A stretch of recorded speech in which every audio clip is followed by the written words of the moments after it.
So we are playing some BX Dungeons and Dragons today, or OSC if you want to be all modern. Um, and this is an adventure called The Forbidden Swamp, which is based on actually a comic book I was just reading from the 70s, actually, about Kull The Conqueror. It was a Robert E. Howard character. And we're basically going to start this adventure off right in the action. You guys have been traveling as part of a larger force, an armed force, through what has been known, or towards what has been known as the Forbidden Swamp. For generations now, the lizardmen have been raiding the larger kingdom that you guys are all from, and the previous kings have kind of just, they put guards out. They said, "Oh, be safe, don't go out at night," that kind of stuff. They didn't want to involve themselves in the war. They were fat nobles, just living off the money that they were brought in by the taxes, not really caring. But 2 years ago, a barbarian from the north took over, and a usurper came and is now king. And he's not having that. He doesn't want people attacking his people. He doesn't want foreigners invading his country, especially not these nasty lizard folk. So he has been recruiting and forming armies to fight them back. You've pushed them back pretty far now. You're kind of the elite force. You're kind of ahead, like a spear point of the army, who's doing most of the fighting, and you're heading through this forbidden swamp to the temple. The wizard with you, Pajama, was given a magical stone that is leading the party through this swamp to the temple of the snake that the lizard men worship, their god, if it will. The prophecies say that if the temple is destroyed, then the lizard men can basically not breed and grow. So by, on one hand, wiping them out with armies, and the other hand, destroying their temple, this hopefully will stop the incursion of the lizard men. So y'all have been traveling. There's 8 of you traveling on horses through kind of this lonely wood/swamp, when you are not surprised by, but ambushed by, a bunch of these lizard men. They come screaming out of the trees, jumping down in front of you, behind you, and looking to basically unhorse you. And they're essentially on top of you. They're right in range with you, let's say within anywhere between right at melee range or at about 20 feet back, maybe at the most. And I'm going to go through, and I'm going to have you intro your characters and tell me the first kind of move you want to make. And then once we get that all done, we'll roll initiative. So first, let's have Tony intro your character. Riding on his horse is a human male with this real fancy hat he's wearing to protect his skin from the sun, and wearing this pretty leather armor. He's twirling his mustache as he's riding along. He's got this long bow strung across him and a sword hilted at his side, kind of thinking to himself as the ambush comes. And he goes, "Oh, cannot get this armor too dirty. I'm going to have to jump down, I guess, and start off with my sword. I'd rather use my bow, but anyway." And you see him jump down off the horse, and he draws out this beautiful long sword. That is Pergrance the fighter. And as you look behind him, his companion, kind of a small human. He's kind of almost looks sickly in a way, but he's always been pretty healthy. You can just tell he's not a very strong or stout young man. As he gets off wearing these robes, and he pulls the robes back to expose this plate mail that he's wearing, and he grabs the shield off the side of his horse as he gets down, and he starts moving kind of towards the back of the column, knowing that he has nothing to engage these creatures in directly. And that is his companion, Ego, the cleric. Nice. Okay, so you guys jump off your horses to meet the rush of the lizard men. Morty or Rush. So we're riding horses. Is it a we're just riding in a swamp. So is like, are we like trudging through water, or is it dry ground? You're currently on a raised road. Okay. The lizard men, while they do move quickly through the forest, in order to move their like larger equipment and larger groups, they had built roads. It's a muddy road, but it's a road. So there's kind of a grayish looking, not really dirty, just haggard looking guy riding on a horse covered in leathers and cloth. And as these lizard men come out, he just kind of leans over to a robed companion he has next to him who looks equally poorly dressed, and he just kind of looks over and he's like, all right, Owen, looks like it's time. And then he just kicks his leg over, drops down off the horse, and pulls a short bow as the other robed figure gets down as well. Pulls a short bow and loads an arrow, and just kind of moves up just slightly to the right of Pergrants, and gets ready to take aim and see if he can fell one of these things before they get to him. Okay, nice. Alex, let's hear about your characters and their first kind of action that you want to take. All right.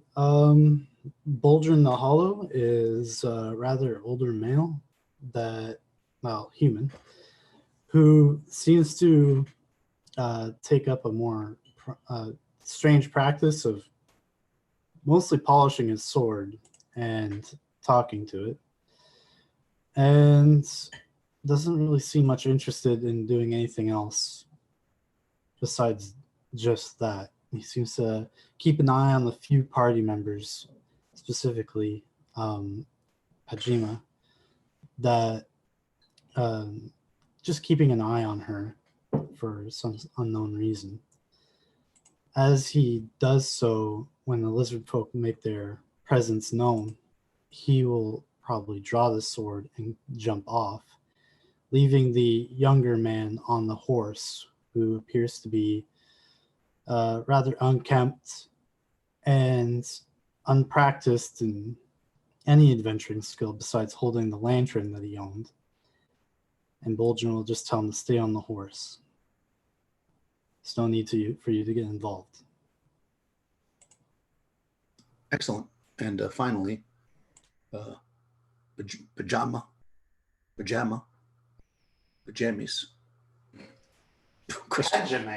Badgerman. Yes, is a red-haired woman wearing some simple robes. She would also be on horse with her apprentice Bozer next to her, who wears sports similar robes as she has, like similar kind of design and stuff, made for easily waving of the arms and whatnot. And as these lizard men come out from the bushes to attack, she's going to basically try and fall into the middle of the party so that, she can kind of be safe. And she's going to call out in Lizardman to the Lizardmen as she speaks Lizardman, and she will say to them, give up, for the victory is already ours. You're poorly outnumbered. Excellent. Okay. All right. Well, you threaten them or whatever. Go ahead and let's roll initiative. Just so it's easier for me, I'm going to start with Tony, and then I'll work my way through. If you keep rolling till you lose, we'll do that route. So D6 for the party. 5. Oh God, they got a 6. Oh man. Okay. So you're not starting off well on this one. So they come charging in. There's at least as many of them as there are of you. So I'm literally just going to have one attack each person, just to make life easier for me. So I'm just going to go down the line. I'll also roll damage at the same time to make life easy. So the first one is going to go after Pegrantz. See, I'll never pronounce it. Oh my god! It comes charging at you, and as you leap off your horse, it actually thinks it's coming at your horse like this, and you kind of like pull your horse to the side and leap off, so that the horse is between you and it, and it crashes into the horse with a natural 1 on the roll. All right. Falls back. The second one is on your companion. Let's see, that hits an AC of 4. Yeah, he's AC too. Okay, so misses. Dashed against the heavy armor of the cleric. The next lizard man goes towards Morty. Misses terribly. Third, fourth, whatever number, goes after Morty's companion. Ooh, that's not. That hits an AC, only AC 9. But that doesn't hit your companion, right, with an AC 9? Yeah, he's armor class 9. Oh, it does hit him. Okay. 3 points of damage. All right. Yeah. He gets cut into, with the lizard man's vicious. He's got kind of like a spear, but it's like a sickle spear, and he cuts into you with it. Padjame, lizard man comes charging. Everybody jumped off their horses. They're kind of pushing the horses past, trying to get to you on your horse, or you got off your horse, right? Either way, it's coming at you. And it can hit AC 7, which that hits you, okay, for 4 points of damage. Ouch. Yep. Again, he comes in with this. He sees you speaking as you're speaking lizard man to him. He says, "We may be outnumbered, but not for long," and he stabs into you.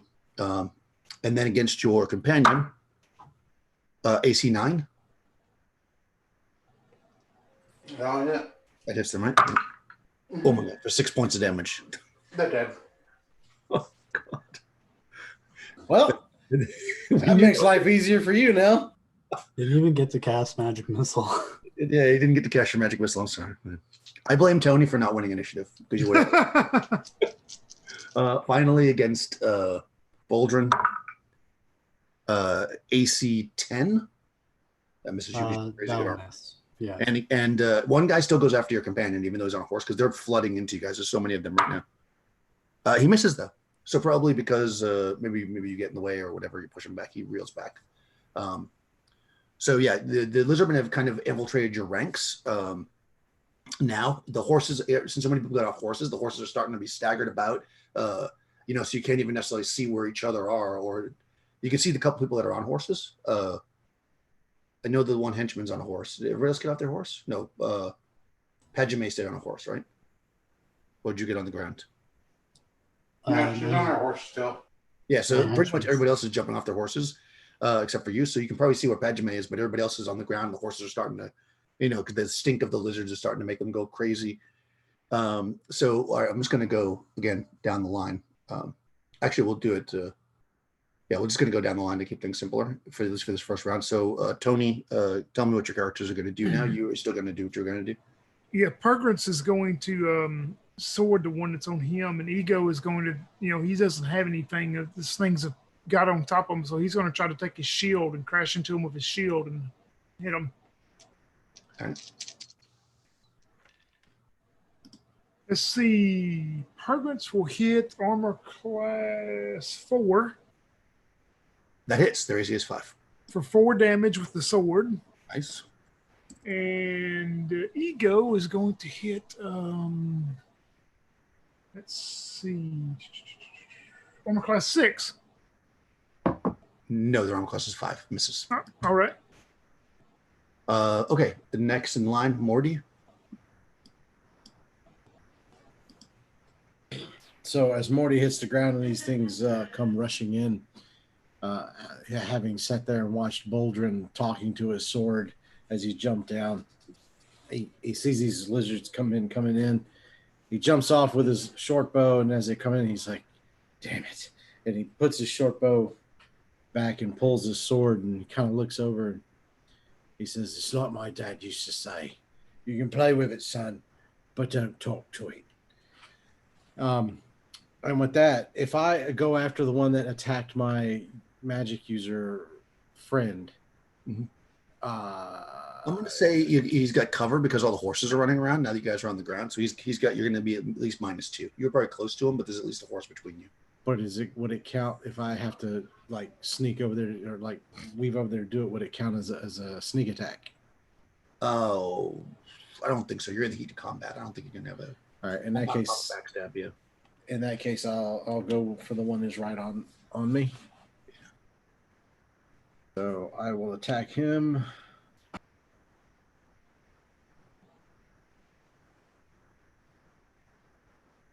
So I got a 19 on the die, so I definitely hit him. So it's a D6 plus 1. So that's going to be a 5 total. What are you attacking with? You said I had a short sword plus 1, right?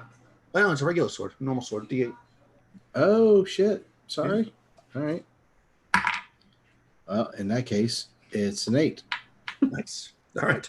Yeah, you carve deeply into this lizard man who staggers back. Not dead, but very much wounded. How about your companion? So he, in an effort, I didn't have a chance to look it up yet, in an effort to try and keep from getting murderfied, is going to cast his mirror image, which should make him, I'm not familiar with that spell with basic. Yep. Hold on. The mirror. Shit, it's not an expert side, is It's it? a basic spell, yeah. Let's quickly look it up for you. Sorry, guys.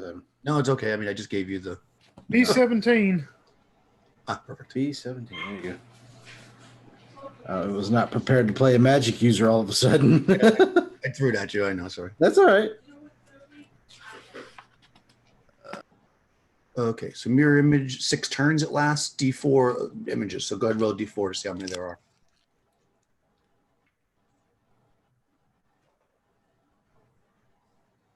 Three. Okay, so there's 3. Basically, every time you get attacked, it will hit one and just be destroyed. So you're basically safe for 3 rounds. Essentially, every attack against you will hit one of these. It just actually read it and make sure that they don't have to make it a successful attack. Because again, this just says attacks on the caster. Does it say they have to make it a successful attack? Or that just any attack? Any attack on the spellcaster will strike an image instead. Okay, so there you go. So it doesn't have to roll to hit. It's just automatically going to hit one of your mirrors every time. It does last for an hour. So if you get out of this combat without losing all of them, then they'll float around for an hour. Awesome. All right, so you replicate. And there's 4 of you now. So awesome. That's great. Good spell. And now Padme. Okay, so with everything going on, let's see. Is there still one lizard man on her? There's a lizard man on you that cut into you. There's one that just you saw him cut down your companion, and then there's a bunch everywhere. No lizard men have gone down yet. Several are wounded though. Mm-hmm. Okay. Can I potentially trample the lizard man that hit me with my horse? Yeah, absolutely. I mean, it's not a war horse. So what I'll say is you're going to have to make some kind of a check to, let's say, average your wisdom and average your charisma and dex. And then yeah, not worth it. No.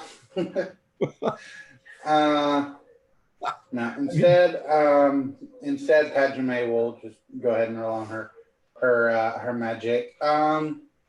And she is going to go ahead and cast Shield upon herself. Oh, nice. That's good. Smart spell. Cool. You know what? Make a saving throw versus magic for the henchmen, and if they pass it, then I'll let them shoot their magic missile, just because that sucks to die so quickly. Cool. Saving throw versus magic? Yeah. Which is going to be a hard save. Yeah, 13 I don't think is going to make it. Yeah, probably. Versus magic? No, 15. So that's by spells, yeah. Oh, no, versus death, I should say. I didn't say it right. I said magic, right? Yeah, versus death? Yeah. That would actually be around on target. Yeah, you make it. Okay. Yes, you can launch your magic missile as your death blow if you want against that one lizard that killed you. Sure, yeah. So, yeah. He's going down and he shouts out, Benjamin! And then uses his last spell. Cool. 1d6 plus 1, I believe. Yeah, I think so. That sounds And for a pathetic 2 points of damage. I mean, for nothing, poser. I mean, he was dying, so it's like Yeah. He's like the first time he ever cast it. He's like first time. Oh, It's kind of like one of those bottle rockets. You light it up and you're waiting for it, and it just kind of fizzles out about 5 foot in front of you. Same reaction. You're like, shit. Okay, and Boldrin. Boldrin is going to defend himself, getting off the horse and pulling out the sword he's been polishing all day. All right. Make your attack. With my bonuses, I think that's... Well, I rolled an 8. Okay. Got +1 from strength, +1 from the sword. 10. For 10. I'm not sure if I get any bonuses from my class, but... No.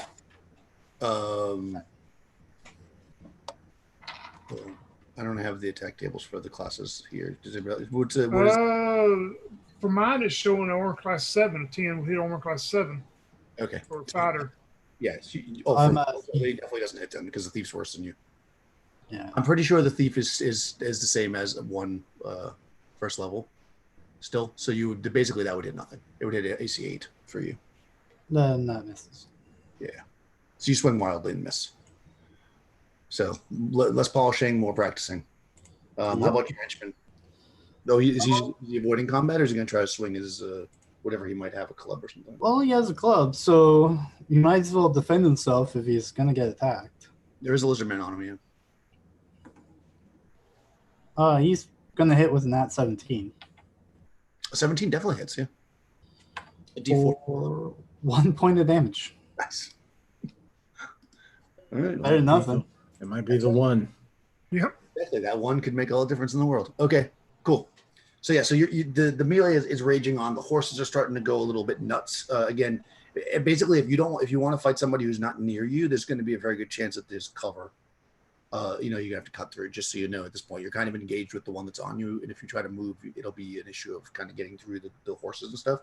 In fact, some horses will probably bolt at some point. Definitely the horse that the dead magic user just fell off of is that horse bolts. So one horse takes off into the swamp.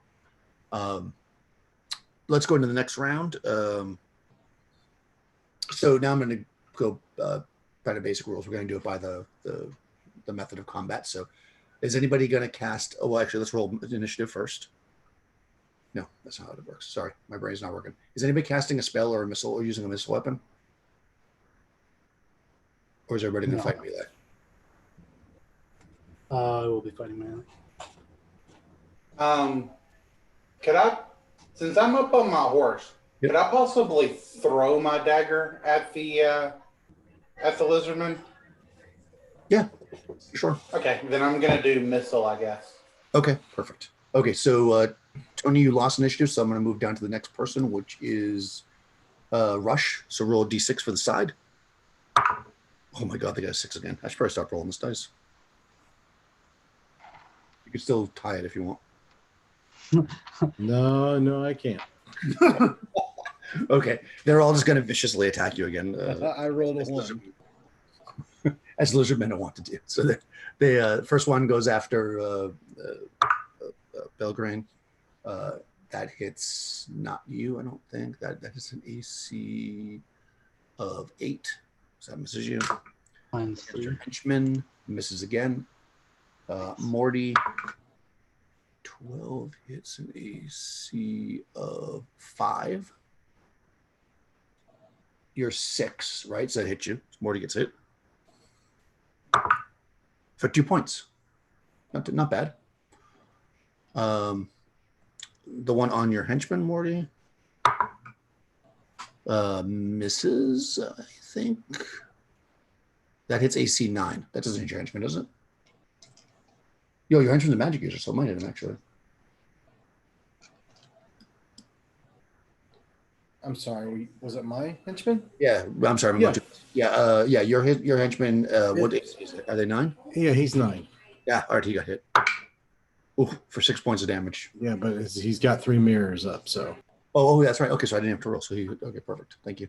Forgot. Pejime, one lizard man is on you. Hits. Oh, I think it hits you again. Hits AC 9. That does hit. It misses because I have my shield up. Ah, that's right. So Perfect. it hits my shield instead. Nice. Yeah, he stabs at you again to try to, thinking you're an easy target. If you want to make a note on that, that's 4 melee and 2 on missiles for my AC. I'll probably forget before it comes around to you again because I'm just looking at. Okay. But I will try to remember. That's fine. I can remind you. It's good. Yes, I appreciate it. The one that was on your henchman is kind of, yeah, he's surrounded by horses. Actually, we're going to say instead of that henchman, instead of the horseman running, he's actually trying to take the horse.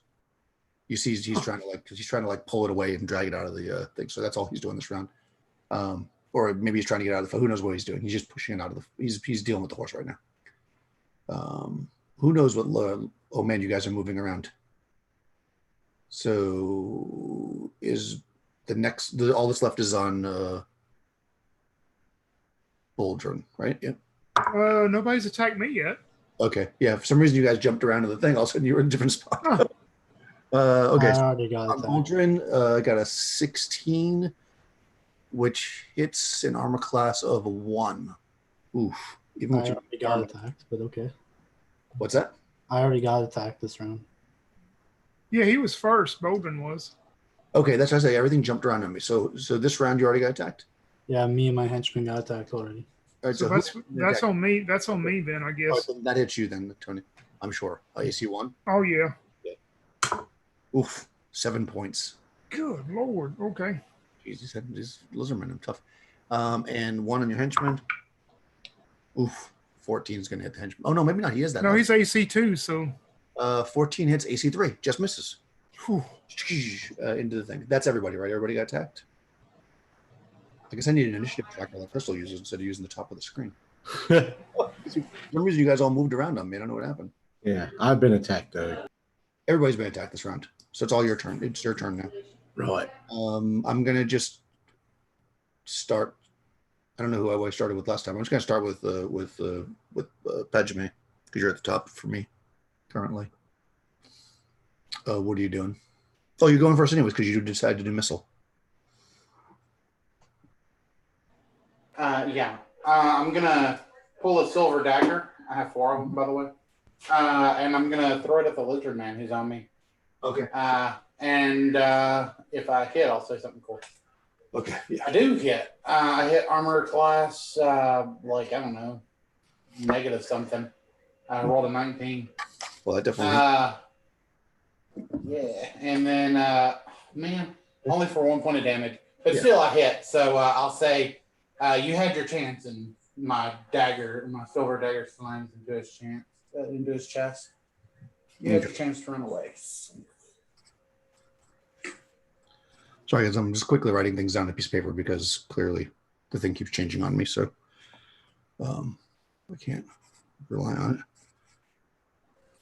I use the Donjon tracker. Well, that's how I do mine. It's really easy. Paper and pencil. Yeah. Yeah, I don't feel like opening something new right now. That is a good idea, though. But I normally do it with a piece of paper, but I've been just using the thing recently. But apparently, okay. So now I can now do his armor class. So you're 5/2. Morty is 6. What's your henchman's IC, Morty? 9. Or was that not your henchman? It's 9. Yeah. Okay. Sorry, I'm just quickly going through this. Boldrin. No, you're fine. I just keep forgetting that I'm muted. Yeah, that's okay. Boldrin, what's your AC and your henchman's AC? My AC is 3, Okay. and my henchman's is 7. Thief with the 3 AC. That's awesome. And then finally, for Grace, you're 5. No, who am I? No, Pajime, your AC is 9. And your henchman is dead. Okay. So my henchman is dead. Okay, perfect. All right, so I got that straight, guys. Sorry. Uh, you were the only one doing missiles, so that's fine. I'm just going to go, the rest of you, I'm just going to do an order. So Morty / henchman.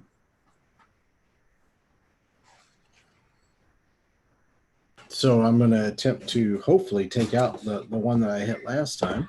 Mhm. So I will make it a +1 to hit with this one. So that's a 15 total. For me, hits AC 3. That hits. Which is a D8 +1. So that gives me a total of 6 with the +1. Nice. You cut down the lizard man that's on you, and he falls to the ground, bleeding green and yellow ichor. And the horse starts like stamping on him as he falls. And your henchman? Nice. Henchman is going to pull out his silvery dagger, Owen, Fancy. and he's going to attempt to stab the gent.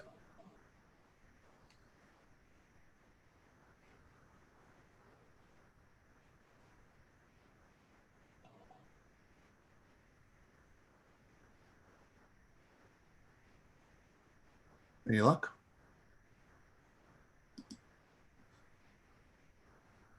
You're muted again, Rush. Yeah, I was looking up the level 3 magic user table. It's in the back, but It's yes, the same as the first level character. I seem to be doing really well, which means I'm going to suck later. But I rolled a 19 for him. No, that definitely hits. Yeah, that hits 18. So he does a D. Apparently, silver dagger just does D4 damage. Yep, D4. We know why we have them. Yes, 3 points. Nice. All right, you stab into the lizard man. He stumbles back a little bit. He's not that hurt. He kind of he scowls and drops his spear, and he decides he's going to bite your face off next round. Boulder. All right, time for my attack, which I rolled the same thing as last round, so I'm not hitting shit. Oh God. Your sword is. Yeah, it's one of those spellcasters dead earlier. Although it is chaotic and and all that, so maybe it doesn't really care. He doesn't like you. Oh no! And how about your henchman there? I don't think he gets an attack bonus, so he's just rolled 12. Yeah, he's 0 level, so he's normal human at 12 misses. Yep. So that's both of us. All right, Bajime. Or did you already go? I've already went. Yeah, I went first because I missed. Yep. I put you at the bottom this time. Grants, Tony, your character. Grants is going to take his sword and look at this lizard man. He's going to go, "You will feel the end of the Oregon," as he reaches out with the long sword. And oh yeah, that's good. That's going to hit armor class 1. Nice. And that will be 4 points of. I'm on wrong die. That'll be 6 points of damage on that one. That's enough then. You stab into this lizard man, and you gut him, and he kind of staggers back and falls. The horses go crazy with the stench of the blood coming from. And how about your cleric? The Oregon has tasted his first blood for the day. Ego is going to. You see him reach out a mailed glove hand as it reaches out toward this lizard man around from the shield, and he looks at the lizard man as the glove in his hand starts turning almost black. And he goes, "You will feel the taste of death. Death is what brings you down in the swamp this day." And he is going to cast Cause Light Wounds on the lizard man as he reaches out and grabs him for 5 points. All right, he gets a save. Let's see. Ooh, he may have made the save. Where are the monster saving throws? Saving throws, monsters. No, he missed it by 1. Okay. How much? How many points? 5 points. Okay. Yeah, he screams out as his face blackens, but he does not die yet. All right. He's still up. Okay, that is everybody, I think. So I think I straightened that out. Sorry for the little goof up there. Is anybody doing magic or missiles this next round? Not me. Missile. Okay. All right, so let me just do so again. Oh yeah, Rush lost initiative. So now I'm going to have Alex roll. So a D6 for the party.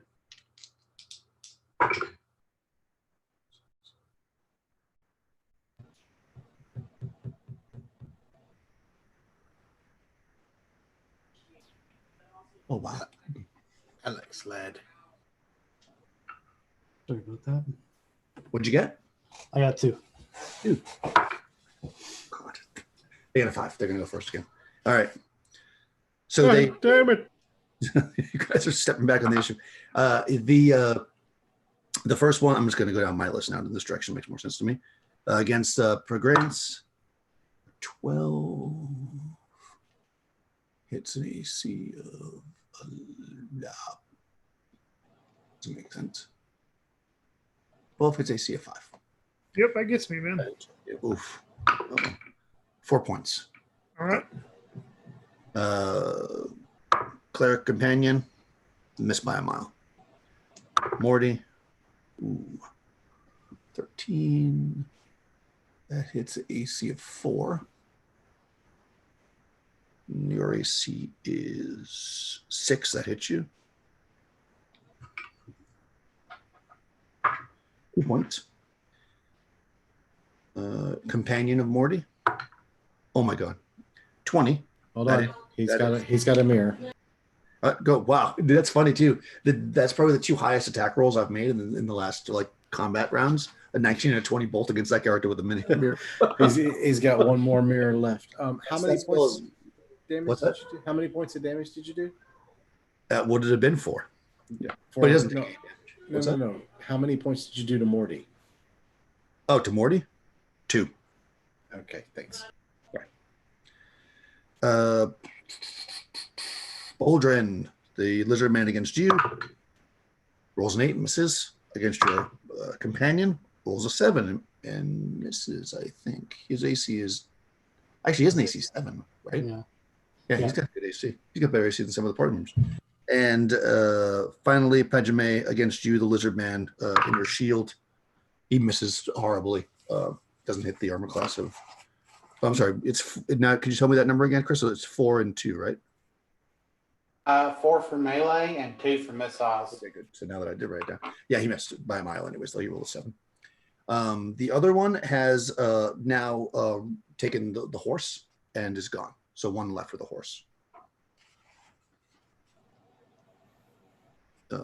Into the swamps. And that's all of them. So I'm gonna come back to the top. Oh, anybody casting a spell or a missile is can go first, which I guess is Benjamin. I'm doing missiles. Yep, go Pajame will throw her second silver dagger at the lizard man, but she will miss horribly with that one. Okay. I forgot to take damage the first time. You only had 1 point the first time, right? Okay. Okay, that's cool. So back up to the top. Bergrats. Yep, it's back to us. He'll stab at the one that's moved on him then, and the one that's injured. Yeah, is there one over that's close there? Well, there's one on if you want to go to defend your companion, but or anybody, this round you'll take a -2 because you got to get to the horses to get to them because you're moving. Yeah, that's fine. He would run to whichever one's closest. It does it. I'll roll a d4 since it's me that I don't know who's closest. The one that is the closest is the one that's on Pajame. Yep, he runs towards that one, and Ego is going to try to shield bash and knock out the one he just injured by. Okay. Hot dog. Pergrants will hit armor class 0 for horrible damage, 2 points. Okay, well you slice into him. He's unsuspecting that you're coming at him because he was trying to attack the magic user.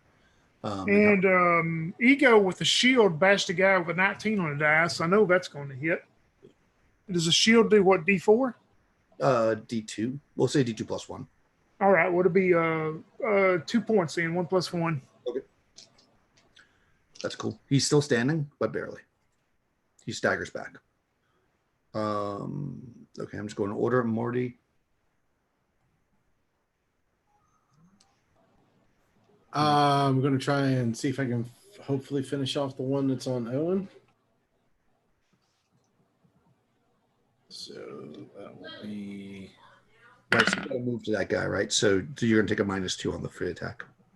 okay. So -2 with a +1 because it's magic. So that's going to give me a 14, I believe that hits. which for me hits AC 4. Yeah. Good. Okay, that is good. Yep. All right. So 14, and it's going to be 6 points of damage. That's enough. You circle around to defend your follower and slice through his opponent, who drops dead. Yes. Skull cracked. It falls to the ground. And Boldron. All right. Let's hope the sword doesn't keep hating on me. Oh, there we go. Natural 15 for a total of 17. Yeah, that'll hit, I'm sure. And there we go. That's 5 damage. 5 damage. All right, yeah. You cut deeply into this guy. He's still standing, but he's hurt a lot. And that's it. That's your. Oh no, you got your. I still have my henchman. He's level 0, but he's still hanging on. Yeah. He's gonna roll a 1. Oh, okay, so no. Yeah. He's the lizard man's on the ground. He's swinging wildly from the horse, and the horses are getting out of control at this point. So yeah, he misses terribly, and that's everybody. So who just rolled? Okay, you rolled and missed. Okay, so Crystal, you can roll initiative for the group as we come into this next round. Is anybody doing a missile or a magic attack? They would go first. Owen. I'm gonna do a missile. Okay. Owen's going to do a missile attack. I rolled 6 for initiative. Yes, finally. Oh, they rolled 6 too. So it's a. God damn it! It's simultaneous. So basically, no. even if you kill, I mean, I'll let you go first, but even if you kill people, they'll still get an attack this round. So will I go again next time, since technically I didn't win? Yes. Technically, you didn't lose. You didn't lose either. Yeah, so you would still go. Yeah. Okay. Yeah, because you don't want to. Okay, cool. All right, so missile people, Pajame. Okay. Nope, I miss. Okay. And Russ, one of your characters are going to do a missile attack? Yeah, Owen's going to try and fling a dagger at the one that Boldrin is fighting. Oh, okay. Right, because you just killed the other one. Let me just see how many horses are between you. Oh, okay, it's going to be -3. Well, I mean, piss on it. Let's go for it. Only live once. That's right.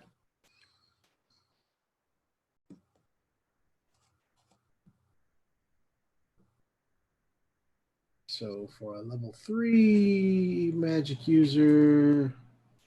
All right, here we go. You said -3. Here we go. Well, fuck. That's not even going to be close. Okay, you didn't miss because of the 3? No, I rolled an 11.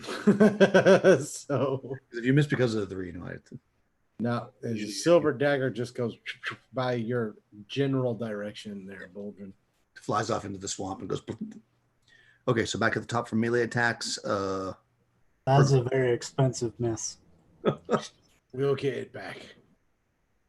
Pergrants, you're still engaged with the one that's on. Yep, he's going to engage the one that's on PJ, and then Ego's going to try to shield bash. Pergrants is going to miss. The shield bash will hit armor class 5 That's their AC. Yeah, that hits. for 2 more points. 1 + 1. You swing out with the shield wildly and smashes his skull, and he kind of like staggers back, and you see some blood kind of drip from his nasty jaw as he falls back into the swamp. All right. Dead. All right, the tides of battle are turning heavily. Morty, you threw your dagger. But what about your other guy? What was that who threw the dagger? Whoever threw the dagger, but you still have the other character. That was Owen, yeah. Morty is going to. Let's see. We got one on over there with Pajame and Pergrants, and one with Boldrin, right? Yeah, there's only 2 left. Holy shit, you guys are kicking ass. All right. I'm actually gonna. Morty's gonna head the other direction. He's gonna come over there and try and give Pergrance a hand. Okay. Because we he doesn't want. We've got to save the lady, after all. So he's gonna run over. Daniel, I got a natural 20. Yes, that hits. Does that give me? I can't remember in BX. Do you get anything special for that? Nope, it hits though. All right, that's cool. All right. But I only do 4 points of damage with my +1. Oh, against. Okay, nope, it's still up. So it now being faced by two of you. This is a brute. You cut into it and it spins around with its spear, kind of eyeballing you, and it's still up. And Boldrin. Let's swing again. Come on. 18. That hits. 4. That's going to be 10 total. Oh God, that, my friend, is a mighty swing. The sword finally wakes up. Maybe it was sleeping or something. Then you jam it deep into the chest of the lizard man, and he falls dead. There being only one lizard man left, he's in battle frenzy though between Perchance and Pergrance and Morty. You've surrounded this one lizard folk, and you come into the next round. So Crystal, roll initiative. There should have been another one with my henchman. My henchman's still alive. Oh, okay. That guy still is there. Okay, I thought he was dead. Oh, it's the one that was on Crystal's henchman that ran. Okay, I was like, I literally just crossed him off, and I was like, isn't he dead? No, you're right. Thank you. Okay, so there's two left. There's one that's fighting the henchman. Go ahead. He's going to defend himself. 17 natural. That hits him, sure. Yeah, let me look. Another 1 damage. Okay, yeah, you're slowly but surely beating this guy down. Slowly is the key word there. Okay. And now that's the end of that round. So there's two of these guys left. One of them is, you can hear a fight going on between the lizard man and the henchman who's on a horse. He's up there swinging the club around. And then on the ground, you've got some melee going on between the various people. So go ahead, Crystal, you can roll initiative again. 6. What'd you get? 6. Oh, okay, you win. So if anybody's doing a missile attack, I would be. This is my 4th one, right? Yes. So last one I have. Hey. at this point, though, in order for you to throw it, oh no, there's still one on you. You can throw it at that one. I'll say there's enough space. You're outside. Okay, I rolled a 2, so I missed it. Well, You whip it off into the ground. Okay, there's a lot of silver daggers sitting in the swamp, the stinky, nasty, gross swamp. If you want to go get them. And any other missile attacks? Nope. Okay, so back up at the top. Pergrance. Yeah, he's going to try to sword the one that they're engaged with, and Ego is going to take off running. The little bitty tiny small cleric in the plate armor is going to take off running with his shield and try to run straight into the one that's on the henchman of Boldrin. Okay. Oh man, Perkins is going to miss again. 18 for the Ego and 3 damage with the shield. Okay, yeah, you bash this thing from behind. It kind of staggers. It's looking hurt now between the club hits and the shield, but still fairly strong. As it looks between you and the man on the horse. And Morty. There's a lizard man in front of you, basically.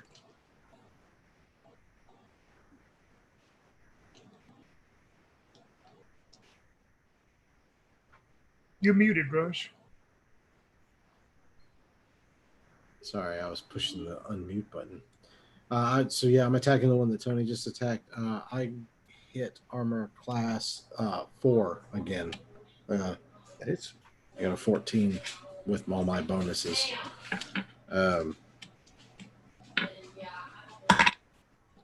For 4 more points of damage. All right, you run it through. It drops. Sweet. This one's been tough. I haven't battled all three of you, but it's still standing. What about your henchman? Where's he at? Okay. Did you say he died, or is it still up? Oh yeah, your guy's dead. No, he's dead. Okay, good. The henchman no longer has a weapon, nor does he have a spell that will work. So he's going to try and make a running loop around Bullhorn Boldrin and the other guy fighting and try and go fetch his dagger. Okay, you're gonna run off into the swamp. Okay. Well, I mean, he wouldn't have to go just barely off the road, really. Yeah, that's fine. You can do that if you want to run into the swamp. And Boldrin. Take it back, but I already said it.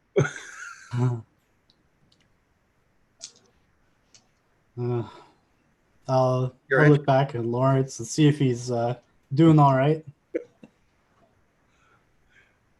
Yeah, I mean he's fighting the one lizardman is between the non-weapon using cleric and the 0 level human. Yeah, I'll go walk up behind the lizard man and attack him. Okay, so you got to work your way through these horses that are wild, so it's going to be -2 just on this first attack as you make your way to them. Okay. That would be a 9. 9's not going to do anything. And Lawrence is going to try and defend himself. Come on, Lawrence. 10. 10's not going to hit a lizard man. Okay. Okay. Benjamin, you went because you threw your dagger, right? So that's everybody on your side. So you won that time for the first time in the whole combat, which is good. And this lizard man's going to go.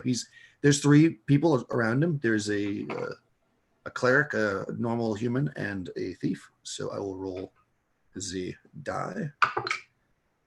So second thing, normal human. Okay, he's going after the same person he's been going after. Maybe because he seems like he's the easiest target. He reaches up towards the human on the horse. Rolls a 19. Oh my god, he's been missing this guy the whole time.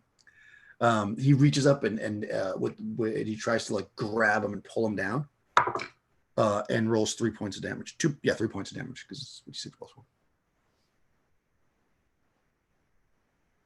Who's taking damage? The normal human retainer. The Okay. I don't know his name. Boldrin's retainer. Oh no, not him. He's dead. Oh no. With 3 points? Yeah, well, he's a 0 level human. Yeah, I know. He's had more hit points than the first level magic user. Oh no. So Lawrence, no, I just named you. that's what you never named the character. The lizard man reaches up with his claws and literally grabs to pull him off the horse or whatever he's doing, and he jams his claws into him. You see blood squirt out, and the lizard man pulls him down. And then it's basically initiative again. And you won, Crystal. So you roll initiative again. That's going to be hard to explain to the family. Yeah, lizard men never run, so he's staying. He's even though he's horribly outnumbered at the 3 for the enemy. Initiative, Crystal, you're muted. 2. Oh, okay. He's gonna go first. So he pulls the human off there, and he looks at the other 2 of you, and so 1, 2, 3 is going to be the thief. 4, 5, 6 is going to be the cleric. 3, he's going to go after the thief. He sees, although they both have incredible armor class, he doesn't know that. Oh my god, he rolled a 1. So he pulls him off, and then he goes to throw him down, and he actually throws his weight off, and he stumbles back, and just drops the body, and is standing there kind of agape. I mean, being that there's the 2 of you that are right there, I'm going to let you go first. So Boldrin can go, and then the cleric. All right, that is going to be a 19. It's for 10 points of damage. Oh Jesus! Yeah, you run your sword through this guy as he stumbles back, and he falls dead on the ground. He stumbles, and your henchman is laying there, gutted basically with his intestines hanging out. Some of the horses are skittery. I'm going to see how many of them ran off during the combat. 3 total. So you're down 3 horses, and 1 was stolen. So you're down 4 horses actually. Damn it, Lawrence. The lizard man that stole the horse, is he still within visual sight? He stole it 3 rounds ago, and they can move I'm going to say no. Yeah, I'm guessing no. He went off into the swamp, although he does have the horse with him. So, you know, if you were to listen, you might be able to hear them because a horse is not quiet, maybe, possibly, but you can't see him. He's too far into the swamp. What if I wanted to make a longbow shot at him? Um, 210 is the. Oh, okay, 210. So let me see. If he ran 3 rounds, he can move he moves 60. Actually, he only could have moved 180. So all right, I'll say this. I'm gonna give him -4 though because of the cover. If you want to make an epic longbow. And then be the -1 also, so -5 total. Yep. Yep. What the heck? Because I got a +2 bonus for. Yeah, do it. Yeah, per grants for all this, they're finishing off the other one. You know, you can see him sheath his sword and he swings that longbow out and he goes, the wind feels just right, the Ortegon. I think we can make this here. As he lets the bow go. Ooh, let's see. 17 -3 would be 14. So armor class 3. That hits. And you know, for an epic shot like that, you take him out. Okay. Yeah, he's running, and you know you can hear the horse going, and you can hear the lizard man like slopping, and you kind of look and you think you see something out there, but you're not sure, and you loose the arrow, and probably nobody else can even see where you're shooting, and then you just hear splash, and you hear the horse. Yeah, and Grant starts twisting the mustache as he turns around towards Morty and Boldrin, and he goes, "Now it is your turn to go out there and rescue the horse and bring it back to us." On that note, the character that went to the water side there, Rush, roll a d8. All right. I got an 8. Okay, yeah, you see your dagger just sitting right there. It's muddy, but you know it's fun. Sweet. He snatches it up, and if he's got any action left, he's gonna start heading back toward where Lawrence and them are. Yeah, you can definitely do that. You're out of combat at this point. That was just the Yeah. wandering monster check to see if there's anything right by the edge of the water to kill you. Okay. I threw 3 silver daggers. Can I get those back? Well, one of them landed in my enemy's chest. I threw 4, but one of them landed in my enemy's chest. Yeah, I mean they're likely. Let's see. I'll give you roll a d6. I guess if you roll a 1 you can, for each dagger, and if you roll a 1, you can pick them. His should be closer because she was throwing them down. Of the course, horse. I rolled a 1 on my very first fucking roll. Nice. That's what you need. Perfect. And then a 6, and then a 2. So I get 2 of them back. One of them hit like a rock or something. It's just like damage. I mean, she was throwing him down, but I assume if somebody's that close to you and you miss by a mile, then you probably like the horse went up and whatever. Oh yeah, or deflects. Yeah, deflects or whatever. In any case, you've got a whole bunch of you got 7 total dead lizard men kind of scattered around you. You know, you have lost the horses unless you want to try to go and get that one. It's up to you. You don't really see it, but you can kind of hear it if you want to go out there. Yeah, Grants is looking towards Morty and Boldrin as he's told them to. Are all the lizard men dead? Yeah. So I'll look at the group and I'll just be like, wait right here, I'll go get that one. And he'll turn and start to step off into the swamp, and then as he steps into the swamp, you guys will notice that he just disappears. Oh, nice. Ah, Cool. Yeah. So let's see. I was going to make one check to see if. Yeah. So the horse basically, when the lizard man dropped and died, it didn't run or anything because by then it moved away from the lizard man, but it didn't like run far. So you can see it. Like you see the dead lizard man body kind of floating there in the water, and then you see maybe like another 30 feet past it. You see the horse just kind of sitting there. It's eating like leaves or whatever a horse does when it's in the swamp. I'll search the body as I pass by it to go grab the horse. Oh, you will search the lizard man, will you? How very clever. You are a thief after all. That I am. Uh-huh. Okay. Let's see if there's anything on it. Let's see. I think this is. Oh yeah. You notice, as you see it. Well, first of all, you see a very beautiful arrow kind of stuck right like through its back and kind of coming out its heart. And when you roll it over, you can see that the lizard man has kind of like a crown, for lack of a better word, like a thin metal, gold kind of headband, we'll call it. Circle it. Circle it. There you go. A circlet made of gold with a small gem in it. Yeah, looks like it's got some value to it. So As- I will take as- that and the arrow if I can rescue the arrow without damaging it. I'll say no. Shit. Okay. Yeah. I mean, at that distance, it definitely broke when I went through all this through. That's fine. I was just going to try and get it for Peregrines if I can. So anyway, then I'll go over and see if I can. When I get up to the horse, I'll take the ring off so the horse sees me, and then I'll get up on him and just quickly ride him back to the party. Yeah, you definitely can do that. Cool. Yeah, he's gone for a few minutes. I mean, if you guys want to do anything while he's gone, you certainly could do that. Well, I'm gonna do what every good thief does when he sees a dead ally. He's gonna loot their body. The ally. While you So I guys do that, I'm I gonna take skip Will the other Lawrence's belongings. Okay. Yeah, you definitely can do that. Yeah, so these guys basically have a combination of spears. Does your cleric not have a weapon, Tony? He's got a sling. Oh, okay. All right, he just has a okay. I was like, where's the weapon? I'll say that one of these guys has like a staff or something. If you want to have a melee weapon, that's easy enough to do. Because they basically have like. No, he's actually going to stay with his low strength. He's just going to stay with his sling and his shield. Okay, cool. I got you can use this club if you really need to. Well, yes, go ahead and give me the club. I will put it on my side just in case I'm not able to call down the god of chaos.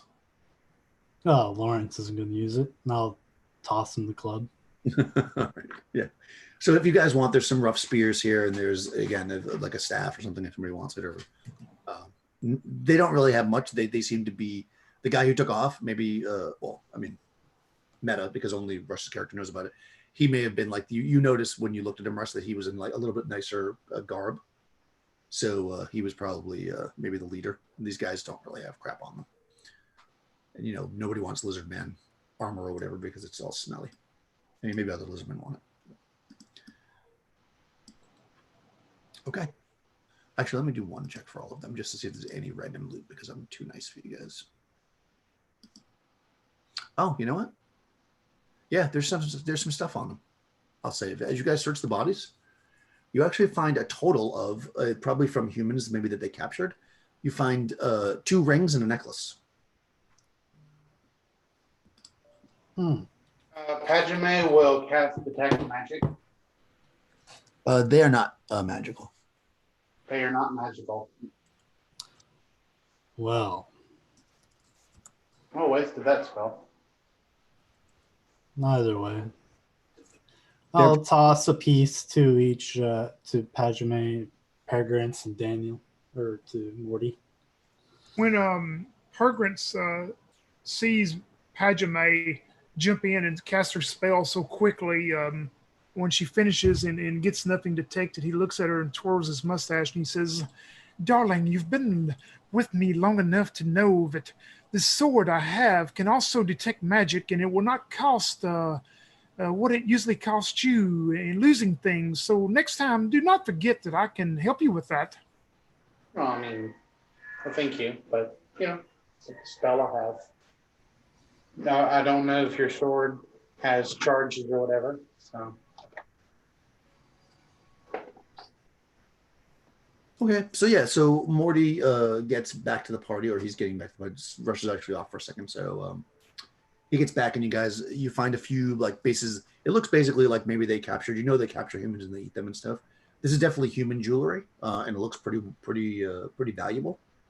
And you kind of scoop it up. Either you could probably keep it, or maybe look for the rightful owner and get a reward or whatever. So that is up to you, depending on how you like to handle these things. But in any case, kind of clean your wounds and. Crystal, I don't know if you were there for that part of the intro, but your character was given a gem. It's about the I didn't describe it, but I'll describe it now. It's about the size of a golf ball. It is a red, kind of ruby-ish looking thing, and whenever you hold it, you can sense the direction of the lizardmen temple. What you understand about it is that it somehow came from the temple, probably from some kind of an idol or something. You know, it was taken from there. So as a magician, well, really anybody, but certainly the magician more so than anybody. When holding this gem, you can sense the direction of the temple. And, of course, by holding it again now, you can figure out where you need to go, which is basically down the road. Okay. Yeah, so she holds the gem and closes her eyes a bit as she waves her hand over it, and then she'll open her eyes and say, "The gem is telling me that we should go this direction." The gem then goes, "Continue north for 3 miles." Oh, Yeah. Okay. Yeah. So you hold the gem and you can sense that which direction it needs to go. In your mind, it says continue north 3 miles. You travel. I'll give the jewelry to each other member.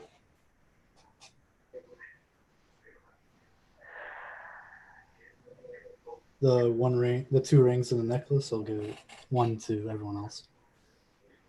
what are these foul creatures doing with such nice looking jewelry? I wonder where they found it. Well, lizardmen eat people, and we found them after we killed the lizardmen. I'm just saying, maybe we should be careful where we found this. I've learned not to ask too many questions.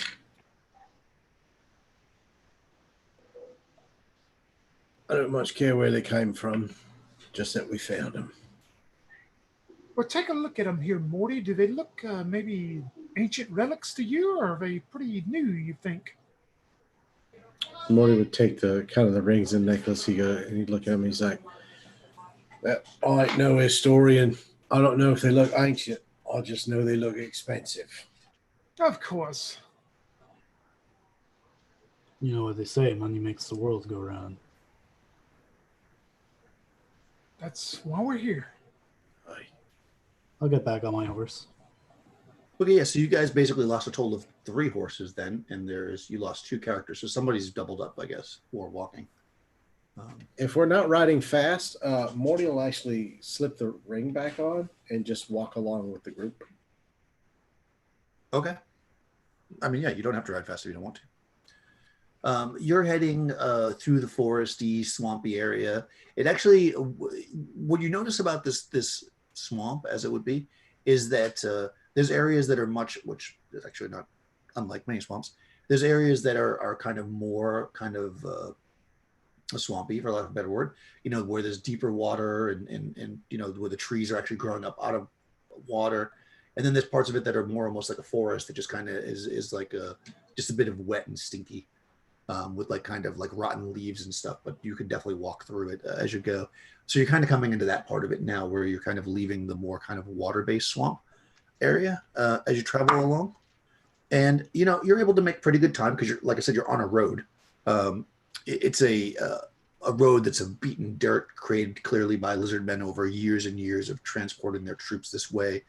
And bringing back their spoils basically.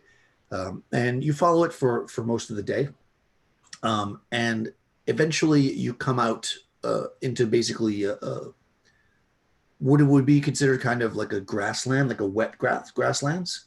And based on, what you were told when you were going here, that and you can probably even hear it.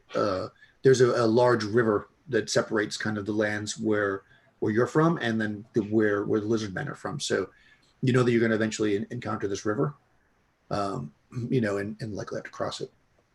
So you travel further, and you enter into like an area that has like, there's like small like areas of trees and stuff like that, but I would definitely not call it a forest, like small kind of clusters of trees and then more open land and then et cetera. And eventually, you get, let's say by like late afternoon, you find yourself kind of on for lack of a better word, like a cliff looking down. Although you can easily climb down all the sides except for directly in front of you, looking down on this very, very wide river. It's about let me look at my notes. The river is about 400 yards across, roughly. So it's pretty wide. It's not. It definitely has a current, but it's not moving especially fast. That you could actually see down, on the other side, About 60 or 80 yards in from the shore, you can see basically carved into the side of what would be the matching cliff that you're at, is a huge gaping opening to a temple, and the gate is in the shape of a serpent's head, formed from what looks like a single piece of rock, like it was chiseled out. You could easily march 4 or 5 people wide through this entrance, which seems to go into the darkness. How far away are we?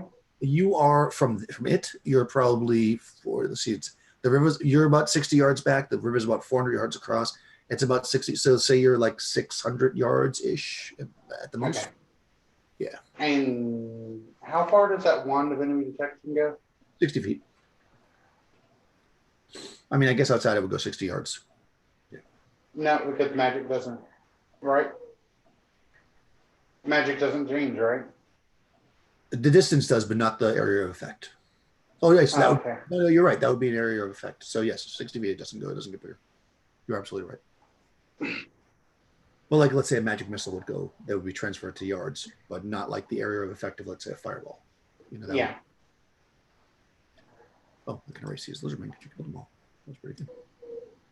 Yeah, so the temple itself doesn't look very active at this exact moment. You don't see anything going on there. The sun's still up. It's like late afternoon. You do know a few things, having battled a lot of these lizardmen. They're not. They're kind of,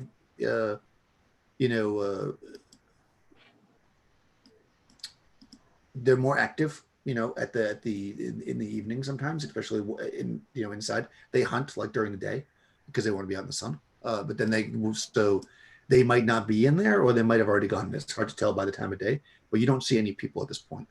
To get across the river, you don't see any bridge, but there are trees and stuff if you want to try to do something with that, or if you have some magic way, however you want to do it, you can figure that out. That is up to you. You got yards. Do we have a thief in the party? Do you have a thief? You have 2 thieves. Thief's bad. Who's the better thief? Did you take a blow to the head back there, PJ? We have 2 thieves and we're the same level.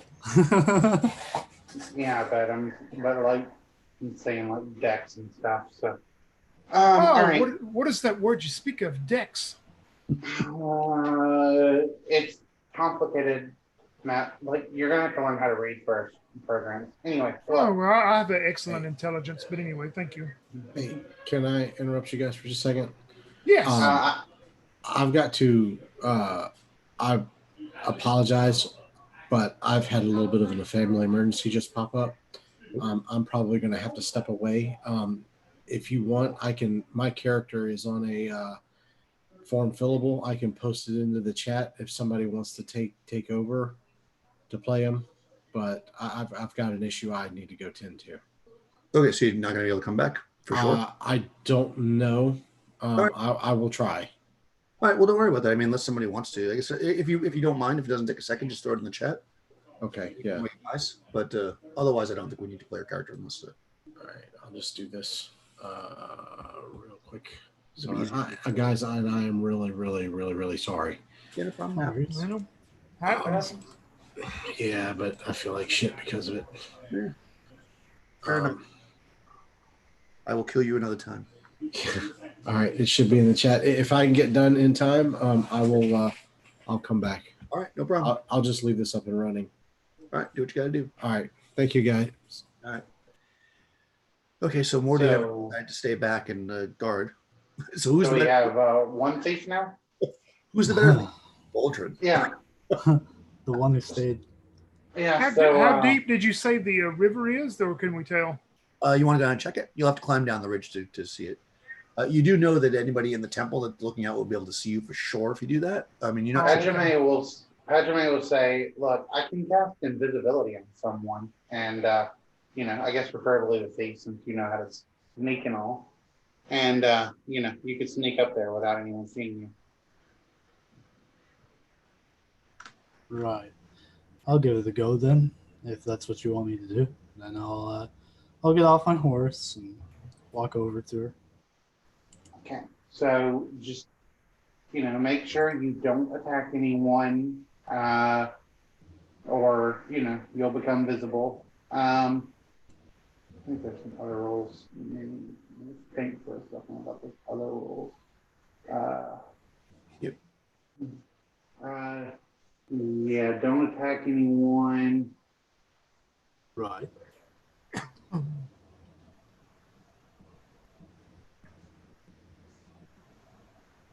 Don't carry any like light sources because like the source of the light will be invisible, but the light itself will still be visible. So I don't think you'll need to worry about that now. But just in case you go into the cave earlier, it's still invisible. So just don't attack anyone and stay invisible for a long time. And with that, she will speak her magic words and cast invisibility upon you. You're invisible. Let's do this. And Boldrin will head out towards the bridge and check out the river. There's no bridge. Oh, well, the river, sorry. Yeah. Yeah, so you can climb down the sides of the, because basically you're at like a cliff face. So you can climb down. The sides are less steep. So you kind of climb down, you walk down, amble down, however you want to do. And yeah, the beach itself is kind of, you can see that it's littered with like it's sandy-ish, and it is littered with like what you might consider seaweed. So you think probably the river itself has a bit of a tide, so you might be close to the ocean. What you would probably know, I guess, because you know where you are geographically. Yeah, it's not tremendously deep near the shore. I don't know how deep how far into it you want to go. There is a bit of a current. So I will just warn you that if you go out very far, you may have to make some kind of a strength check to not be washed away. But you know that when you look at it. All right. I'll start wading through and see how deep it goes. Okay. If it starts getting too tough on me, then I won't go any further. All right, sure. Let's do this. What's your wisdom? 10. Oh, all right, that's average. Sure. Yeah, you're not stupid. So you start to walk out. You go out maybe like 20 feet into it, and at that point it's waist deep, and it's pretty going pretty fast. You don't think it'd push you away, but maybe you're a little nervous to go much further. You think that if it was like this deep, let's say this was chest deep and it was this fast, you would probably be pushed away. Like you wouldn't be able to stand up in it. And it is getting deeper as you go. So you think it'd probably be over your head soon if you were to keep walking. All right, so we would have to use the horses to get across, and they would see us easily. You could probably use the horses. Yeah, horses can swim, sure. Unless you have some other means. I'll start heading back up then. Okay. Yeah, so you slug your way up with your wet pants, and I guess announce your presence because you're invisible, so they probably can't see you. Yeah. All right, I'm back. What took you so long? Oh, it's only a cliff and some deep water. Which, by the way, is quite deep and quite fast. If we want to go through it without our horses, it will be difficult to tread. Well, we need to find the way because you would think these foul-smelling lizard people, they must have a way across. I also believe they are excellent swimmers. Yeah. But you say it is fast and swift. Even the most excellent swimmer can get taken away. Was there like any trees? Yeah, there are. On the other side? On both sides, there's trees, yeah. Well, if someone wants to come with me, maybe you can shoot my rope across. And we can use that. Well, we could do that. I also have a potion that may be able to help us. I have 2 potions that may be able to help us. Ego's standing there with his arms crossed, and he says, well, as you can tell, I will not be able to go across any strong currents of water, much less ones that are just inches deep. As you can tell, I'm wearing these heavy armor. Yeah. Do you think you'd be able to cross, okay, let's say that we were to tie the rope, towards the top of the tree, right? and then we were to tie the bottom of the rope to the bottom of the tree on the other side of the river, then you could just like zip line across, basically. It's the river itself is 400 yards across, and the closest trees are probably a good 50 yards back on both sides. So you're looking at about 500 yards. I don't think you have that much rope. Okay, I didn't say any of that because I wouldn't have said it had I realized that. Well, I mean, I said that earlier, but yeah. I mean, I missed it. Sorry. Okay. Well, shit, I don't have that. Technical selfish about me, but not really anyone else. Okay. I mean, we could try going upstream and see if it gets thinner, but might have to travel quite a ways to do that. Yes, there could always be a chance of finding some type of a footbridge at least, or some crossing somewhere up or down. Yeah. Footbridge, boat, something. I don't know about a boat out here, but we could at least maybe find a footbridge. Never know. Well, I can take another look. Well, I mean, let's travel upstream, and we'll keep an eye out. We can travel upstream a little ways, see if we can see a footbridge. All right. I tell you what, why don't you two go upstream, and me and Ego will go downstream a certain distance and check that way. You want to split the party?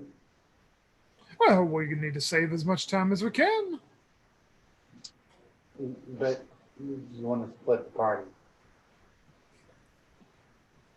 Yeah, I don't think that's a good idea. I don't like the idea of splitting the party. Well, I don't know. You're talking language that doesn't make any sense to me. But anyway.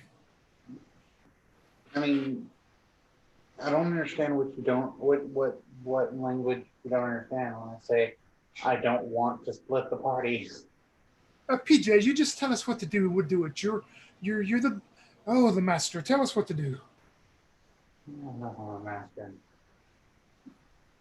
Mm.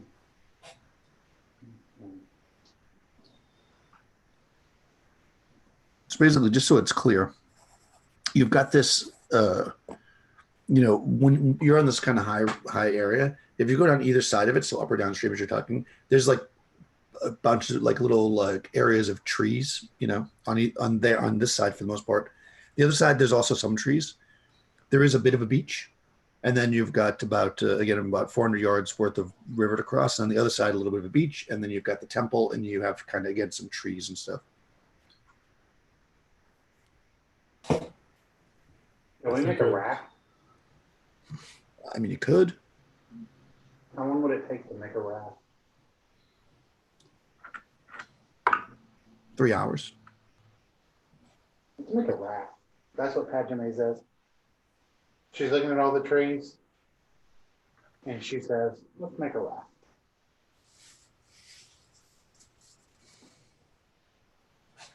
Did you bring an axe?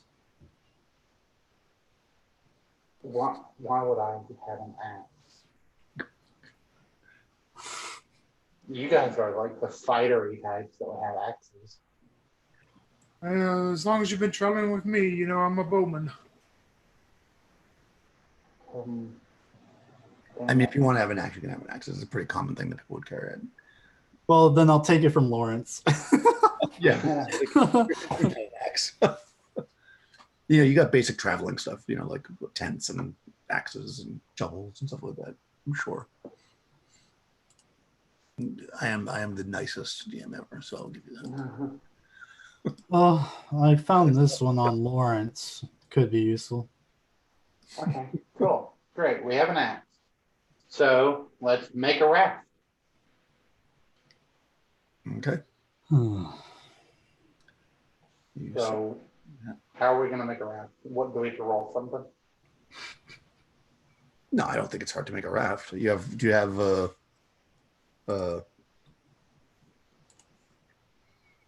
rope or something? I have rope. I have silk rope.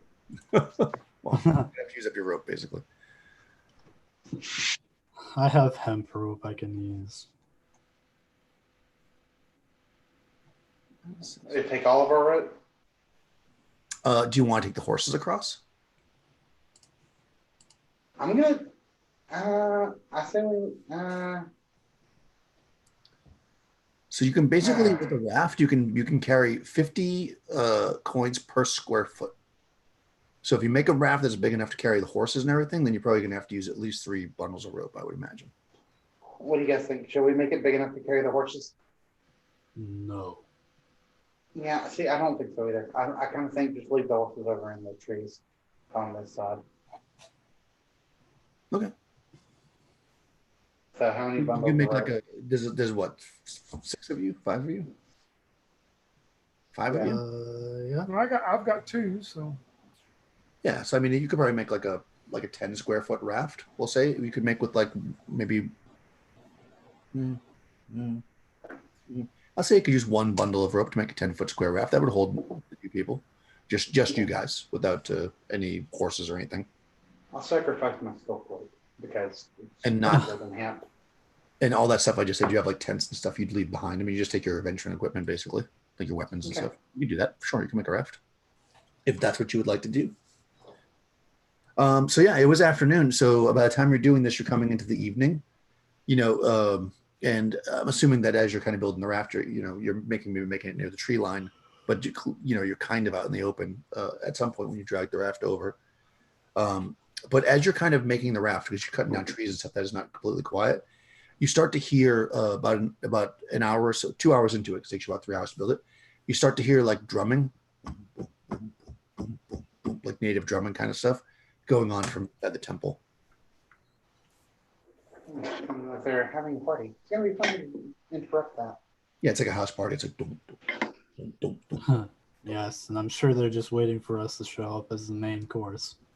exactly. Well, I mean, I don't know if they know we're here. Think about it. I mean, our friend here was invisible when he went to go check earlier. He should still be invisible. It's been an Yeah. hour or 2. You're probably not super useful at building the raft if you're invisible, but I'll say that's fine. I mean, if you're going to stay invisible, we're going to say it's going to take you an extra like half an hour, but whatever. It's this is not going to make a difference, except for it's going to cost for one more wandering monster check, because you really can't help build a raft if you're invisible. That's like, well, I guess you'll be cutting down trees. I'll be nice and only make it a 1 in 8 chance. Okay, yeah, no. All right, you can stay invisible. You're invisible. Yeah, invisibility in BX is until you attack something. It literally could be years if you could just not do anything. That's enough. It's like the best spell. All right. So, anyways, yeah, you guys get the raft built, and as you're dragging it onto the beach, almost exactly as you break the tree line, start dragging it onto the beach, you see 4 lizard men. These guys are not what you've been seeing all along, kind of dressed in the armor with the weapons and stuff.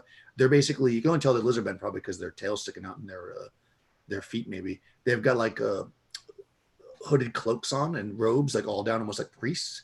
And they're carrying these braziers, like small ones, and they're kind of swinging them back and forth with like smoke coming out of it. And they seem to be like mumbling. And you can hear the drums. All right, I have no rhythm. Boom, boom, boom, boom, boom, boom, boom, come from inside that thing.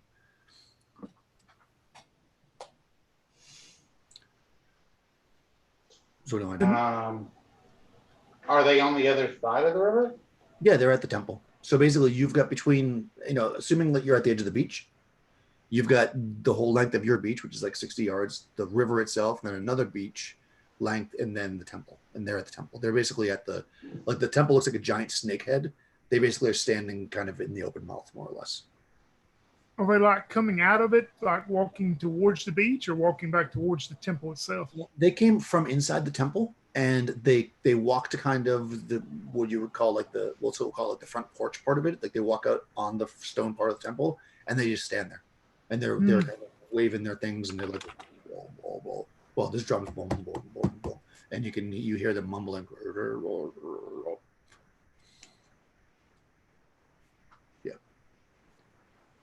Yeah, actually, everybody can probably, let's say, make a wisdom check. Like roll 3d6 under your wisdom.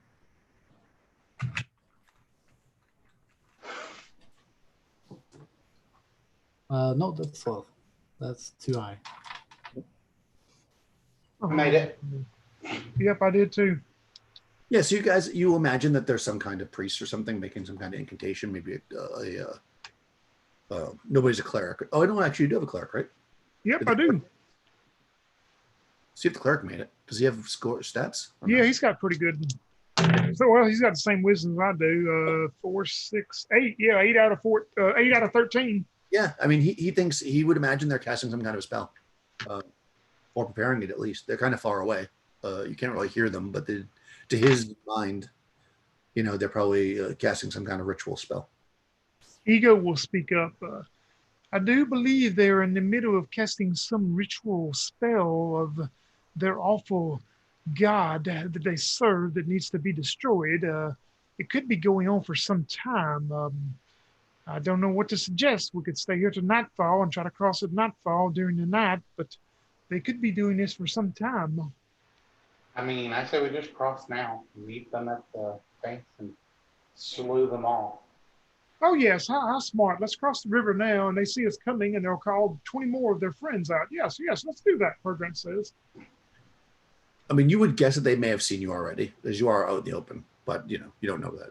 Oh, okay. Well, I didn't know we were actually out in the open. Yeah, Sorry. you broke the tree line and headed to the beach. I'm sorry if that part wasn't clear. Yeah, it's almost as soon as you broke the tree line, started dragging the raft down is when they came out.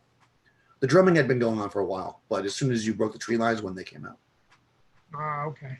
Yeah, so you would imagine, I mean, being 5th level adventurers, that they were probably watching you somehow, and when they saw you come, they did the spell, or they're casting the spell.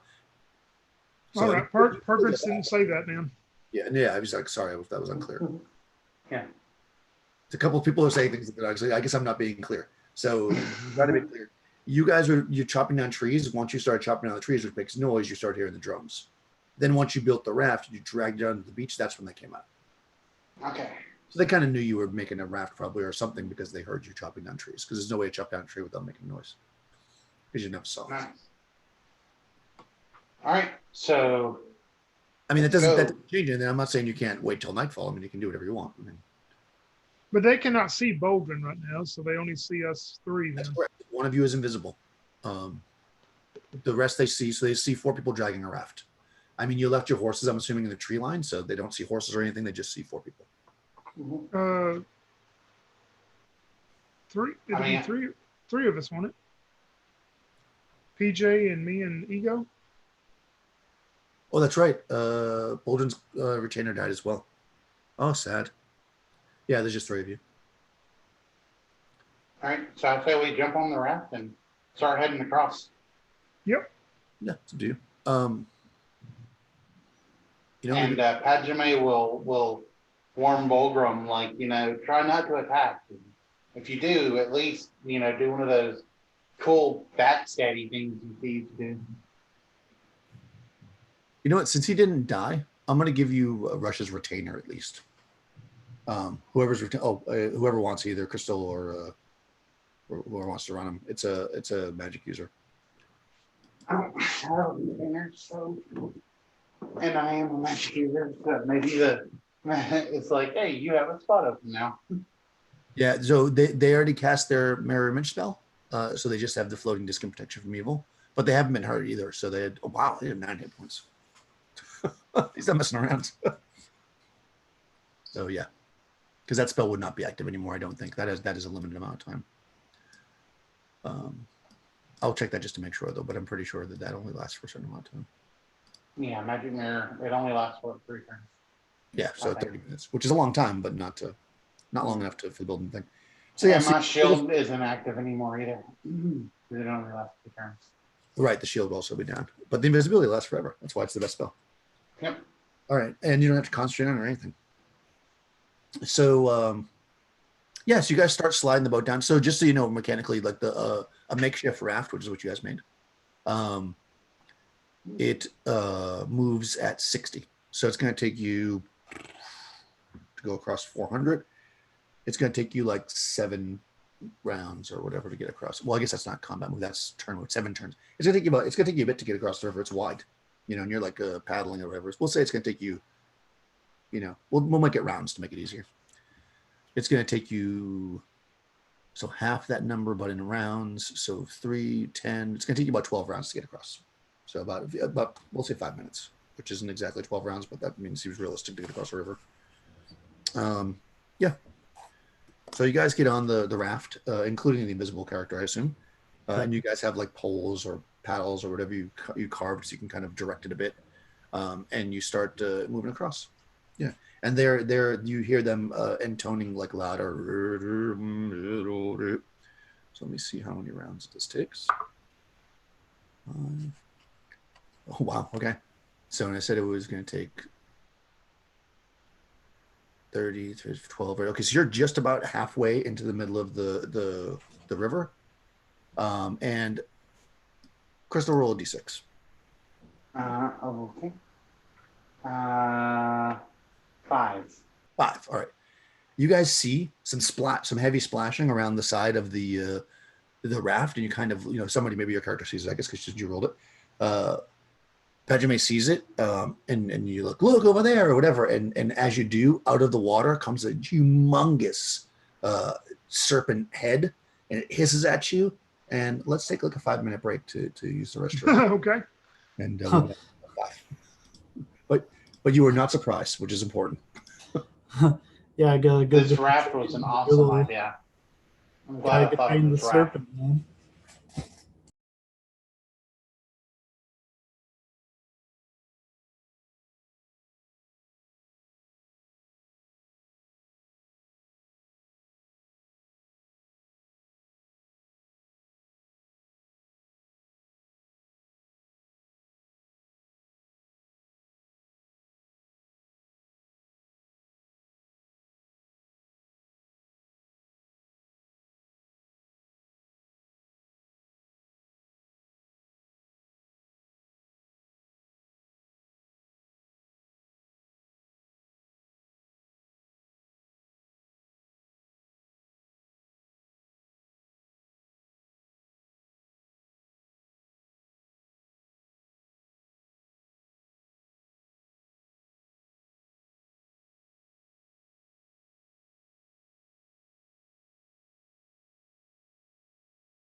Okay, I'm back. Welcome back. All right. Yeah, I'm here. I was muted. Excellent. Okay, so you guys are about halfway across the river when this giant serpent rises up from the water, and you can hear the lizard men. They're chanting, kind of reach a pitch, a fever pitch. And the serpent comes out. Yeah, let's roll initiative. So whose turn is it? I think that it is Tony. Did you win last time, Crystal, or did you lose? I think you lost. I eventually lost. Yeah, so it's Tony then. All right. This would make 3. Here we go. I'll switch to my other die. So 4. Oh God. Okay. Oh. All right. So the serpent comes up. Get your final words ready. It actually is going to. You also see from the side. It's long. It must be super long. Its tail reaches up and wraps around the ship. It's actually attacking the ship. It's going to. Well, I'm going to make an attack roll first to make sure. Oh, it might miss actually. You better hope you tied it together good, Boldrin. It only rolled a 6. No, my tea's boiling. Hold on 1 second. Build the tension while my tea's boiling. The character. I wanted to answer. But it would be a good way to lose surprise. Huh.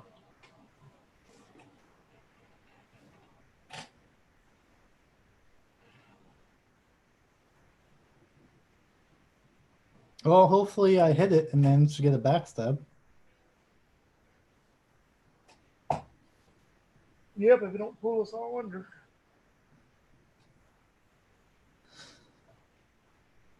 Well, they had this thing in here, so no wonder they could make it across without a problem.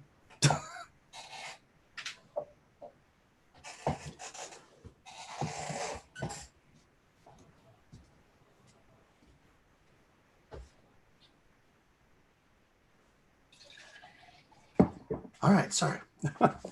And I have tea now, so I can be peaceful as the ship gets attacked. Okay, so your ship's armor class as a makeshift raft is 9. Okay, so it rolled a 6. Let's see if it hits you or not. It opened multiple things at once here. It is a sea serpent. What you know?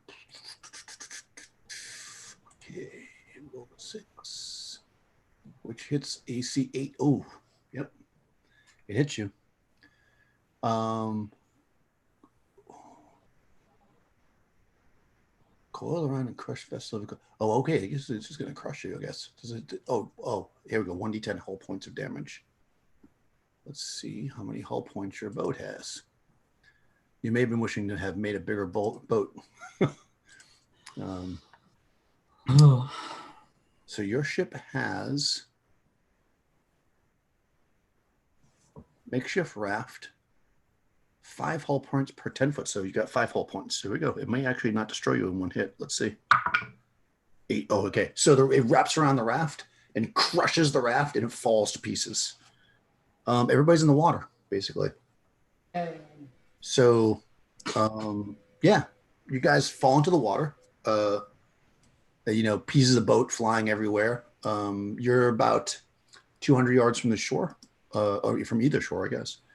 What do you want to do? I guess I'll go in the direction of it's your round. That's all I can do in the turn. We'll start with I'm just going to use my list that I had before. Progress.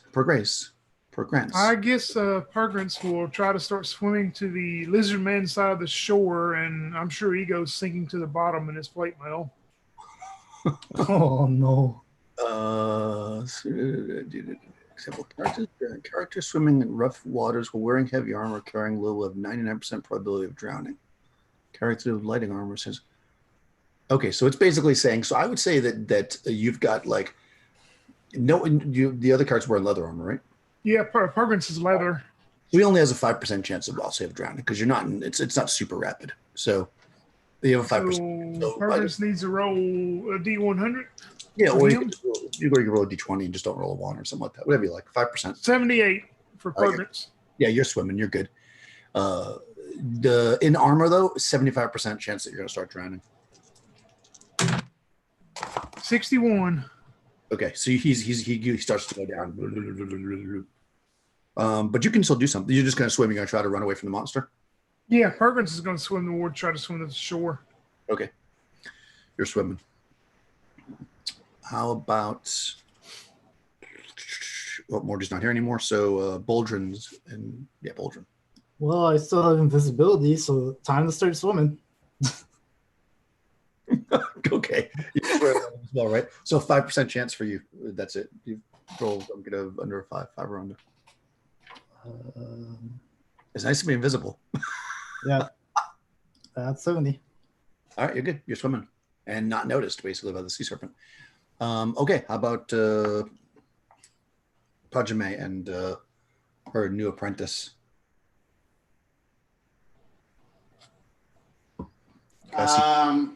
Yeah.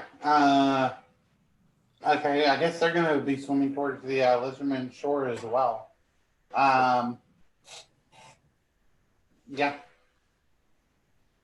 Okay, cool. Yeah, I mean, this thing's going to try to eat you, basically. I'm going to figure there's a higher chance it's going to go after the cleric because he's basically drowning. So he's the least, he's the slowest of you, basically.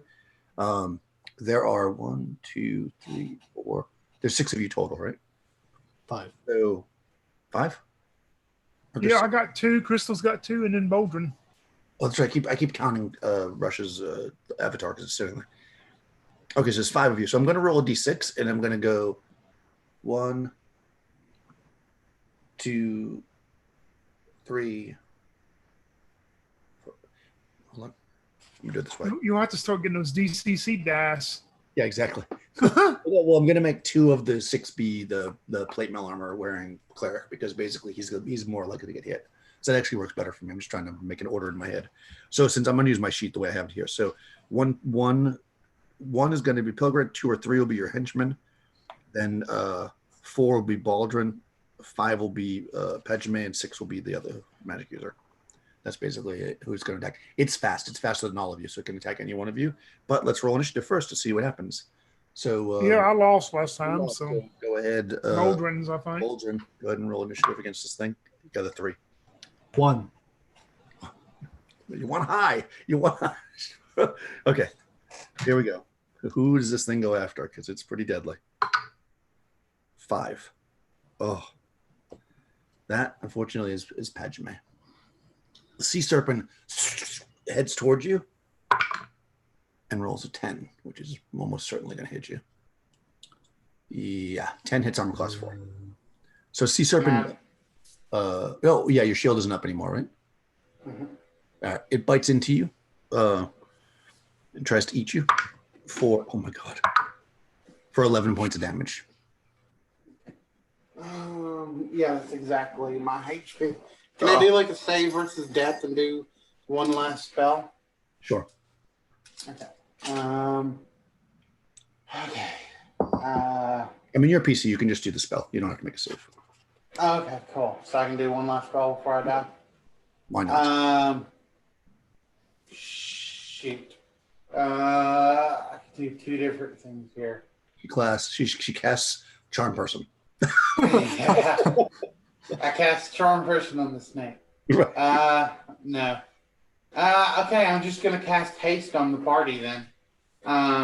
Which will make Haste makes the party move faster, and they move twice as fast, and they can also take 2 attack, or they do double attacks until the end of it. And it lasts for let me find it again. This is the thing I hate about this book, is like it does it like by level in order. I just wish it was just all alphabetical order. Haste. It lasts for 3 turns. So for 3 turns, it affects 24 creatures in a 60-foot diameter circle. Mhm. So yeah, so everyone can move twice normal speed and make double the number of missile or melee attacks. Right. You realize it's going to affect the monster too, but that's okay. It allows up. It allows up to 24 creatures in a 60-foot. Oh, I thought I got to like choose the creatures. Nope. This is Well then that makes that spell stop. well, it's pretty Okay, awesome. instead I cast web inside the monster's mouth.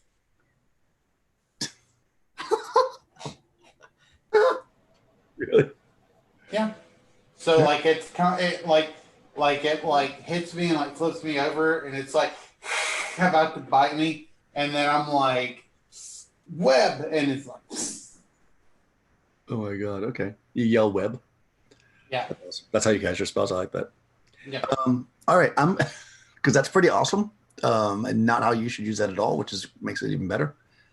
So I'm going to say, since you're trying to cast it in its mouth and it's biting you, that I'm going to give it a pretty good chance that's going to work. However, it's going to get a saving throw. And if it doesn't, then it's going to basically have webs in its mouth and not be able to open its mouth, and that'll kind of suck for the creature. It's like a Spider-Man move, right? Putting web on somebody's mouth. Yeah. Yeah. Okay, so saving throw. Boom. 15. How does this thing save? I'll probably save. That feels like a save because it's a pretty high hit die monster, but maybe Yeah. not. You know. Sea serpent spells. Needs a 16. It fails.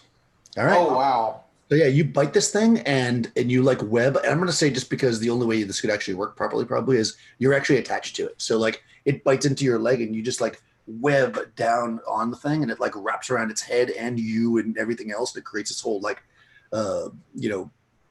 area in the water of just a sticky, gooey junk, like a big jellyfish wrapped around this thing. And because of that, I'm going to say that it's not going to be able to do anything for a bit. I have to look at the spell, see how long it takes for it to break out. But I think with the double movement, everybody should be able to get to shore before that happens. However, let's roll for your cleric.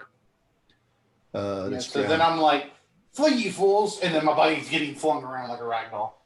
Yeah, exactly. It's a percentile again. Yeah, so 5%. If you fail 3 times, you're going to drown. The guys in leather are fine. I think once you get part of it. 67. Okay. All right, so you swim further and then do one more, and we'll see if he actually can float up or if he's just sinking to the bottom to the Lords of Chaos. Oh my! Everything is 60, 62. All right. So unfortunately, the chaotic cleric sinks to the bottom like a stone, and is claimed by the gods of chaos. However, the henchman magic user, the thief, and the fighter all make it to the shore, and they're super fast right now. Because it would only take you, if you're swimming, even if I gave you like the slowest movement rate, it would only take you probably like 10 minutes. You're probably exhausted by the time you get to the shore. But you got the haste spell on, so you're not exhausted yet. You're like, how far will we be from the temple at that point? so at that point, you're about 60 yards. So you can, if you run, you can probably get there in one movement, or you can stay back to where you are. You could shoot. Pergrance is, he's soaking wet, and that big pretty hat he had is just, it's all sopped down, hanging in front of his face as the water's dripping off of it. And he goes, "We just lost 2 of our friends to that beast in the water, and I am soaking wet. I'm standing here, and I'm going to shoot a few arrows at the stinking lizard man, and then I am leaving this place." So he's going to shoot he would get since we're under haste, he'll get 2 arrows, huh? Yeah, and I'll give you guys, if you want to do a missile attack as soon as you get out of the water, I'll give you a chance to do that almost like a surprise round, because the priests are still incanting and they don't seem to have any weapons. So anybody can make a missile attack if they want at double attacks. Do the priests look like they actually see us coming out of the water? They have not changed what they're doing since you originally saw them. Like they're literally just staring, apparently down because they have the hoods on and swinging these incense things back and forth. They have not reacted as far as you can tell. And by God, I am using those +2 arrows too. I'm actually going to try something interesting. So I'm going to wait for Pergrance to shoot his shots, and then I'm going to stand in front of him so I block line of sight with my invisibility. So you're see-through. Oh, am I see-through? Yeah. You don't, otherwise you wouldn't be invisible. I thought it was more like a reflect lights That'd be thing. pretty awesome. I thought it was more one of those reflect lights situations. No, I don't think that's pretty awesome. I don't think so. Okay, then never mind. I'm just gonna start making my. Well, if he's gonna leave after that, he kills these guys. I'm probably just gonna stand around and look up for lizard folk ambushes. Okay, you're just gonna stand there. Okay. Okay, shoot your arrows, Tony. All right. The +2 would just be the damage, right? Not to hit on the arrows if I. They're also to hit, yeah. All right. Okay. Wow, that'd give me a +4 then. 18 on one dice. I know that's going to hit, and 15 on the other one. So surely both of them hit. Yeah. Yeah, that should hit for a fighter. One of them will do 7 damage, and one of them will do 3 damage. And I'm shooting at two different ones, you know. Yeah. The 7 damage takes 1 down. The 3 damage does not. But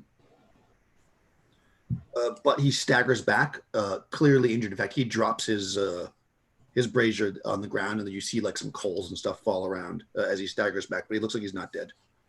The other 2, kind of, they like turn and like look up, and they see you. Are you going to attack or do anything?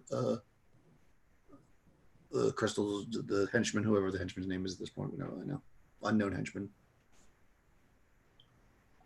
You're probably too far away actually to throw a dagger, so I don't know if you would do anything.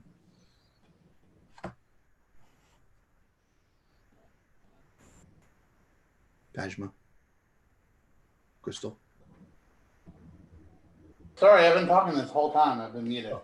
Yeah, I guess he's not gonna do anything. He's got 2 spells. Could he cast a spell? You can, of course. How far away are the lizardmen again? But they haven't even recognized us, have they? They haven't even recognized recognized us, have they? I just shot 2 of them with arrows, Crystal. Yeah, 2 were shot with arrows, and 1 dies.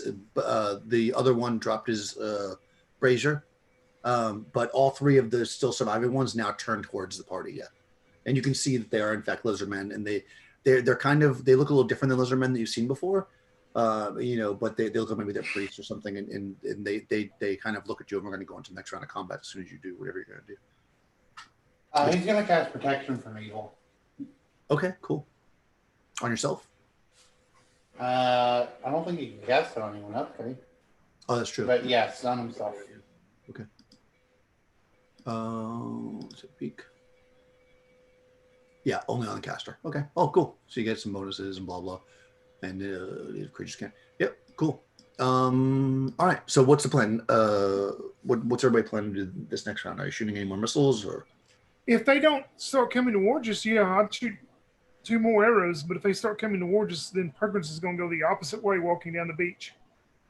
Okay. I mean, you want. Okay, so that's fine. I mean, you'll roll initiative, I guess, and if they go first, then they'll yeah, that's fine. Yeah, sure, if that's fine. Okay. That's everybody's plan. You're all going to scatter if the lizardmen come towards you. That's not my plan. Okay, what's your plan? I plan on ambushing them when they come too close. Okay. So I'll just kind of mutter that as I go ahead if they move closer. Sounds good. How about the henchman magic user? You're going to stay with the fighter, or you're going to stay with the invisible thief? I'm assuming with the fighter, but you never assume anything. Crystal? Yeah, I'm gonna stay with the fighter. He's gonna pull his he'll pull his dagger, but he's not gonna attack or anything. Okay. Bulger, roll initiative. Okay. I got 4. So did they. So simultaneous. But since your action is based on theirs, Tony, I'll say that crawling out of the water. Yeah. Sorry, my brother showed up and he kind of took over for me. So we were having an issue with Mom. Okay. I rushed back. You have no idea what perfect timing you just did. I heard roll for initiative and I was like, uh-oh. So literally and you were invisible actually, by the way. So they were probably like, where the hell you been? So essentially they built a raft There's some lizard men that were incanting something on the temple, kind of the front of the temple. About halfway across the river, when a sea serpent came out, well, one character drowned, another one was killed by the students. You're currently on the beach. Tony's character has shot one of the lizard men priests dead. There's 3 left. Yeah, so since it's simultaneous, I'm just gonna let you. They're coming. They turn towards you guys and start moving towards you. Basically, they're coming towards you. Yeah, and also Boldrin is invisible too, Morty. Yeah, Boldrin's invisible, and I guess so are you. Yeah, so I probably think that something happened to Boldrin. Well, you were around when he got turned invisible, I guess, because that happened actually while you would have been there, because it was like literally right. Oh no, actually no, it wasn't until you got to the hill. So yeah, you probably don't know. Okay. Man, you can see now that this is going on. You actually make a check, like roll a d20 under your wisdom. I got a 4.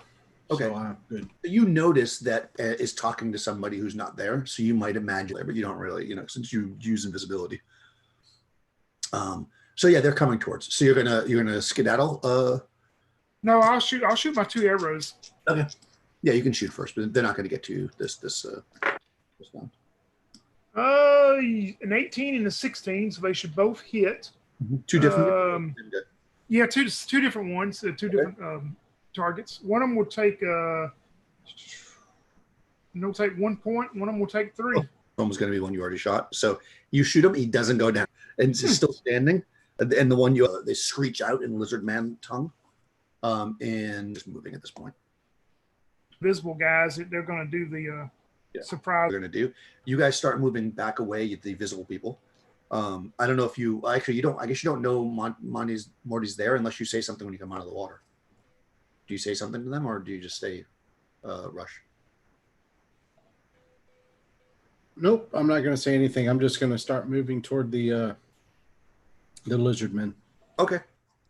All right, cool. So you're moving towards the lizard men. They're moving towards the who you can visibly see, which is perchance, and the magic user that was actually your henchman. So your henchman. Did you give them a name? Owen. So Owen and perchance start to move back. The lizard men. They can't actually. Let me just check something. So they're not doing anything. They're just moving towards. Turning around. They're badasses. And I'm gonna say, try to move, keep moving back and keep shooting them until I, know, or at least I know Boldrin's trying to sneak up on them. But at this point, I don't know what's happening to Morty. You can move faster than them. I mean, they can be backing up and shooting them, and so honestly, it doesn't really matter because it's on them. And I'm gonna say because you have haste, you should automatically win initiative because that makes sense. All right, they move forward. So basically, the 3 of them move. The other one's there. If you want, and let's do it. Nice.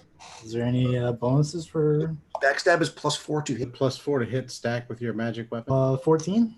So are you attacking? So which one are you going after? Boldrin. We'll do you first. Yeah. Should hit. Yeah. That's on class 5. Tracy. Right. Oh, okay. The roll. Double any bonuses. So roll the die. Well, that will be a total of 12 damage. All right. You become visible as you shove your sword through the back of this priest, and he crumples to the ground in front of you. And simultaneously to that, Morty. Oh, my aching for that all day. I'm Okay. trying to get the gear. Well, he's not arcane. He's a cleric, but. Oh, All right. Oh, never mind. It says arcane spellcasters. Yeah. Damn it. So I rolled a 10, so it's +4, then +1, so it's +5 for 15, which for me hits armor class 3. That definitely hits. Okay. Sweet when a 10 can actually hit something. Okay, so you said double, so that's 12, and then +1 for 13. Like you obliterate this priest, and as you guys stab through these 2 priests, there's one who's going to shoot arrows. Unless did Crystal's magic user have any spell? I don't think that you have a spell because I think all she has left is floating. Okay. Yep, that's all I have You want left. to throw dagger, I guess, if you want to do that. No, I mean, I'm still under protection from evil. Oh, that's true. Yeah, I'll shoot a couple arrows in. That's enough. You shoot this guy, and you guys notice since it's happening simultaneously, and the ones that are now they're all close to you. As soon as they hit the ground, like the robes kind of like bubble right out all over the ground, and Well, I guess actually the two thieves are in the area of the snakes, but everybody else is backed up. Let's see. I'll roll randomly because there are 6 cobras around you guys now, and you're visible. Oh. So let's roll initiative. I guess that's the easiest way to do it. Yeah, you know, You can roll initiative. D6. Well, you suck then because you win. Well, there's 6 snakes. We'll say 3 on each of you. Yeah. Okay, so they're not that. Oh, Boulder's easy is 3 though. Yeah, he's gonna live through it probably. Yeah. So let's say they needed 13 to hit you. Lucky 13. Here we go. First 11 misses. Third one. 17. Ooh. Here comes the poison damage. Oh, 3 points of damage from the bite. And then save Over it, right? Equal to or over.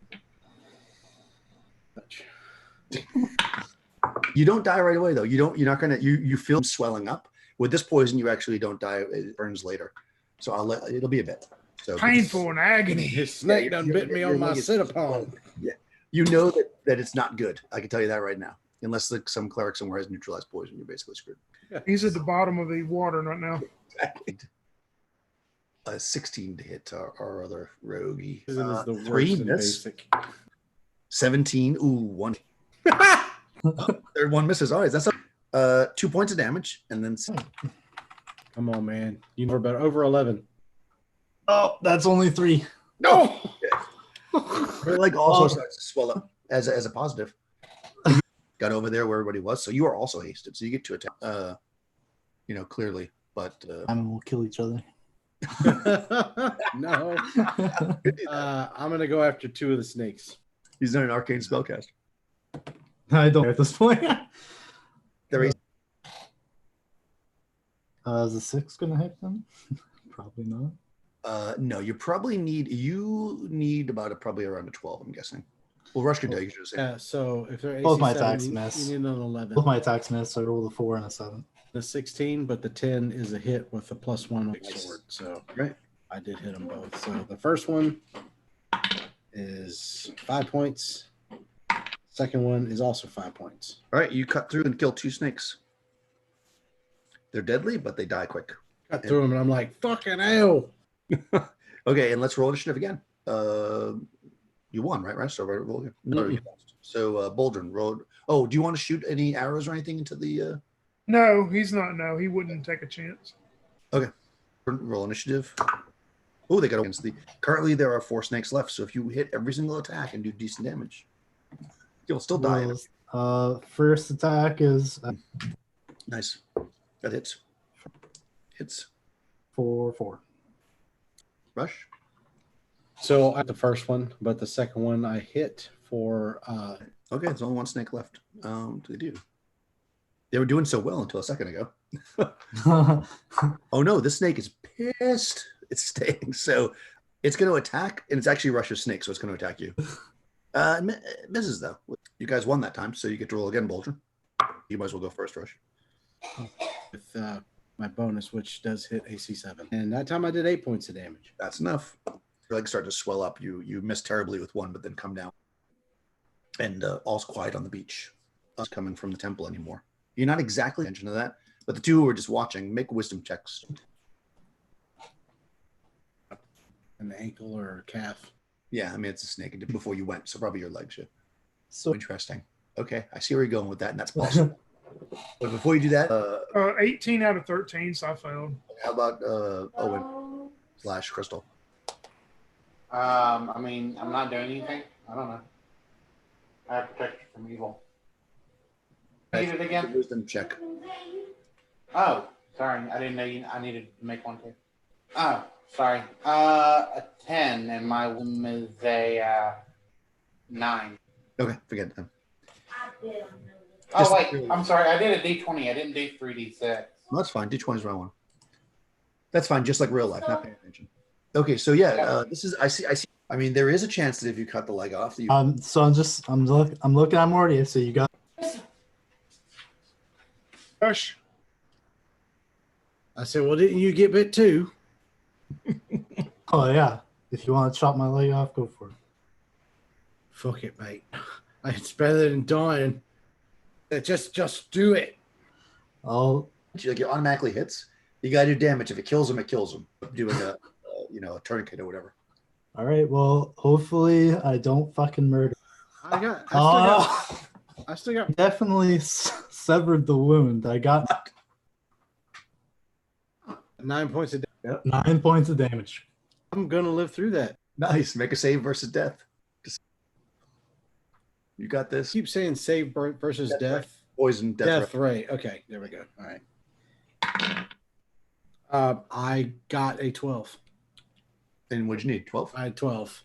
That's it. You're gonna survive. You wrap your belt tightly around your leg or whatever it is to stop the bleeding. You're probably gonna pass out in a few minutes, but you're alive. Do you want to chop off his leg first? While I'm still alive, I'm like, All right, I'm gonna drink my vulnerability and walk over. Okay. I'm like, if I can't, I'm like, stick it out. I'm gonna cut it right now. Oh god! I'm gonna attempt to cut his leg off. Some damage. Oh, just damage. I don't have to. I hope he had some pretty good hit points too. I did 4. Thing you do is fun. It doesn't really matter. It's just a mechanic. Oh god! Okay. Versus death ray. So you dealt 4 to me. I'm at 6. Someone like a toy. Oh, I got a dirty 20. Perfect. So you're going to survive it too. So you guys from down the beach basically fall on the ground and chop each other's legs, quickly tie tourniquets, and then pass out into the sand. What is your reaction to that? Roberts is just standing there. His soppy wet hat is his face, and he's just standing there watching them. And when they pass, well, should we go check on them, or should we just leave? Say anything about you doing anything? I just ask if you wanted to go check on them. Lassie, why don't? That was pretty tragic, but So what does it matter? I'll go check on them. And Perkins will walk. harsh. Did Padme get killed? Yeah. Yeah. Oh, I missed that. But it was epic because she cast haste on her to death. She cast web into its mouth. Oh, you know what? And you didn't cast haste. That'd be giving you. It's fine. Whatever. It worked out. I just realized that now. But so you're not hasted anymore for people who are hasted. That was my. Pretty sure Boulder and I aren't going anywhere quickly now. Across the river. No, you didn't. But that's Pretty sure. in any case, it's not really going to matter. So actually, okay, fine. We'll just say that because since that was cast before then. But then whatever. In any case, haste is gone now. You walk up to the bodies, Peregrines, and you can see they're actually still alive, although both of them missing legs. And you see scattered around them, 6 cobras that have been hacked to death. Probably make some good dinner. Yeah, he's just going to observe the make sure that if anything else comes at us as soon as he sees anything. No. I mean, wait. Nothing comes out and it's completely quiet. Yeah, he'll wait till Morty and Boldrin and come back to their senses then. Come to. I mean, they're missing legs, so they're not going to be at this point. I mean, once you have a peg leg. Yeah. It would have broken or whatever. I mean, by now, certainly. It's either dead or it broke through the web. One of I need to look up the spell, or it definitely would have broke through. Well, coming from the temple, it sounds quiet. The guys died, or when after the serpent came up, because it was like fight. Like you can't really remember at this point when. Well, I know you two would not be able to walk like I can now, but I'll see you and use that special deal, maybe the temple, and see what's inside there. I am not going anywhere near that place. We should have it so that like I have my left leg and Boldrin has his right leg. Like tie ourselves together and put one big cloak around, and like we're in Eton. You definitely could do that. I mean, the Ring of Invisibility work on one person. By the way, still, so the other magic user would know that they go off. So, right. I would immediately once I wake up and I fucking hell, can we just go home? And then I look over at Per Grants, and I'm just like, Pergy, can you cut me cut me a branch, please. Yes, we had this axe that we found to make the raft, so I sure can. Oh, mate, I appreciate it very much. Sword that I could lean on. I have another two-handed sword. The whole time. Oh yeah, You I know had what? just in case I lost one. Don't mess up the blade. Just let the bloke cut you a crutch, man. I guess I'm gonna just lean up against the tree and. Yep, I'll make them some crutches then. The sun starts to go down. I mean, do you want to camp on the beach? Do you want to just narrate yourself as you tell me kind of what happens now, you guys? Morty would suggest if you might be safe. Us too. Yeah, I'm not. But we can't go back on our own though, so we'll do. To let my hat dry out so it will protect me from the sun in the morning. Overnight, you're never actually more lizard men, and nor do you see the sea serpent again. If you take the time to search around, you actually do find some canoes that the lizard men use to like transport goods back and forth, like kind of big canoes. And without going to the temple, you'll be able to do that. And you can definitely get back across the water. And of course, once you're there, you have horses. So Oh hell no, Bergen's not going back across that water. if you don't do that, and that begins the journey that lasts down the bank of the river for another time and another adventure. Listen, we can't walk all the way back. We need the horses. Yeah, or a boat, one of the two. Well, you all can get in the canoe and go across if you want, but your fighter friend is not going. How about Owen? I'm getting the less walk. Owen would be okay with. The less hobbling I have to do, the better. All right, so you're gonna get in the canoe and go across. How about So that I understand, per sea creature, right? there's a sea serpent? Yes. Yep, he's just gonna walk his way out. However it takes. Okay.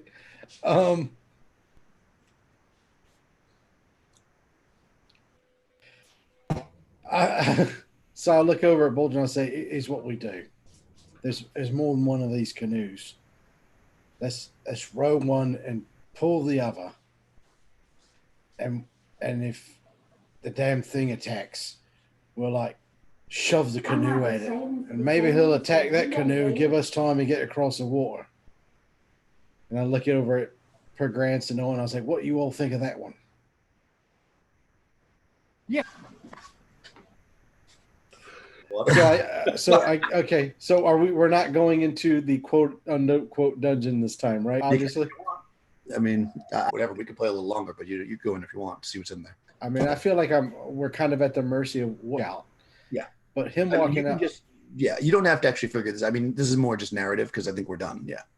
So if he's gonna walk out, it's like I think it's bad if we split up, and if we do get attacked, I think it might be better if we have at least one of us, mate. It's got 2 legs. Well, I think it'll be okay because see earlier that little lassie didn't like the idea of splitting the party, and look where it got her. It got her at the bottom of the sea. So I'll be okay. Do not worry about her. We'll see you back at the castle. Well, yeah. Shit, man. So we. All right, Owen, and what you doing, mate?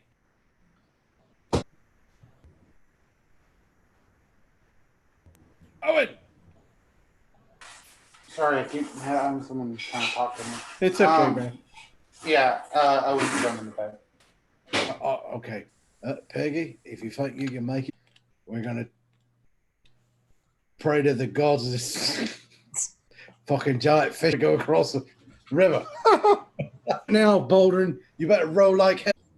All right, so you get we'll use the one as a for grants, you get your and you start walking downstream, or if you're going to walk, I guess, opposite direction of the tomb, and the boats line, and the water's swirling around them as they start to cross, and I guess whatever happens. Oh my god! Oh no! This God damn it, Daniel! I gave it a 1 in 8 chance that it would come back, and I rolled a 1. Okay, all right. So I'm gonna, as soon as that You have to see if you're surprised. Oh, sorry. But I'll let you check since you're so anxious. Go ahead and roll a d6. I want to live. All right, Both so of us have hear noise, right? Maybe we can hear it coming. I don't know. Rowing a boat. Roll a d6. Might be too late. Roll a d6. Yeah. Okay. What am I at? 1 through 3? You get surprised on a one or two. Yeah. It's good. So now we can roll initiative. Okay. Oh, son of a. It comes up out of the water. Oh, and rolls a 1. It's a little. Who's rolling initiative on your side? I'm going to let Owen do it. Owen, roll initiative. Don't roll a 1, Mike. She's being Or I got. Oh, never mind. Would have won regardless. All right, perfect. Go ahead and make your move. You're gonna push the Yeah. raft to distract it. I'm just gonna like lean forward and cut the little rope that's holding the second canoe, and shove it straight toward the sea monster, and then flop back in my seat. I'm gonna go. Okay. Roll your ass off. Roll like you've got nothing left. To roll my ass off.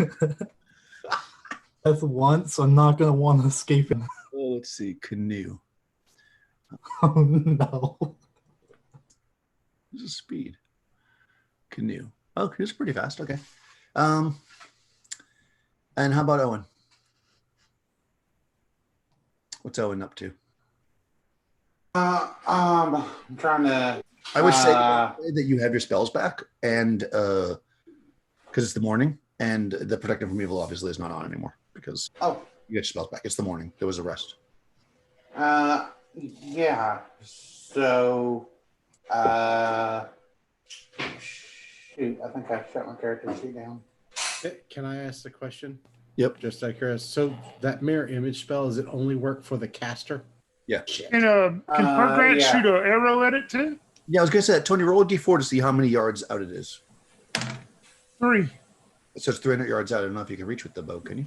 It's yeah, 210. Right? He'll cast protection from evil then. I mean, Okay. hopeful. Maybe it can't attack anyone. I don't know. But I've heard worse logic. What's your alignment? Loft or Owen. Let me see. It doesn't. Okay. You're a magic user. Counting magic user. Figures. Doesn't matter from evil. It's you guys all do all that. Tony, I'll say you can make a shot, but it's gonna be That'd be fine because I had a +2. So. yeah. Just... Oh, when that 20. Oh, and just max damage 6. Nice. Damn, dude. Oh, come on, see if y'all would have listened to programs. He is going to be all right walking out here. Arrows the back of the sea monster. It's looking. So what I'm going to do is, there's literally 2 targets that it could go. Technically, there's 3 targets it could go after. Yeah, there's 2 boats. See, it's like 300 yards away from the shore. Yeah, it's 2 boats basically. I mean, that's what it would do probably. So options. One, it's going to go after one of the 2 boats, or somebody. I'm going to do is I'm going to say, each boat. Oh, I can't do it that way.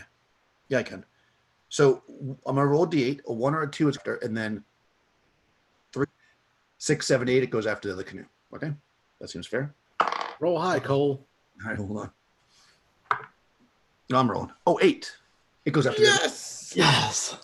So it goes after the canoe and it has to make an attack. Which it misses. Yes. Okay, roll a 4. Hold on. That might not miss. Let me just make sure. Yeah, it just misses. It goes after the other canoe and it misses. So it is now initiative again. So go ahead. It still has like a little bit of web in its eyes, trying to get out. I mean, maybe. Well, it's the morning, so the web's probably gone. Who rolled initiative? Owen did, and you succeeded. So roll it again. Yes. 2 this time for the monster.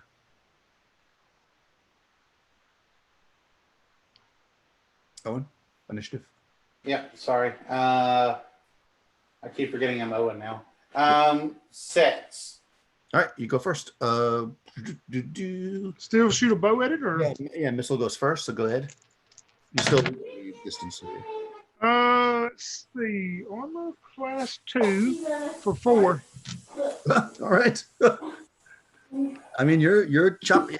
These 2 arrows stick in it, and you do see, kind of greenish blue blood kind of dripping out of it. It's definitely getting hurt, but it's still pretty powerful. I mean, it's not like dead or anything. On the boats, what are you guys doing? Rowing. Row for our lives. Pushed the boat. I'll say that it went 20 feet away from you and you moved 90. So that means that you're over here and it moved towards the boat. So that means it's 110 feet away from you. It's still pretty sensitive. So I'm going to say there's still a chance that it might go back after your boat. But I'm going to roll, again, I'm going to roll a D8 and I'm going to say all those first numbers will be, it goes back to your boat. So I'm going to do it just like I did before. Actually, no, I'm going to do a D10 and I'll increase the number of chances that on the top end that it'll go after the other boat still.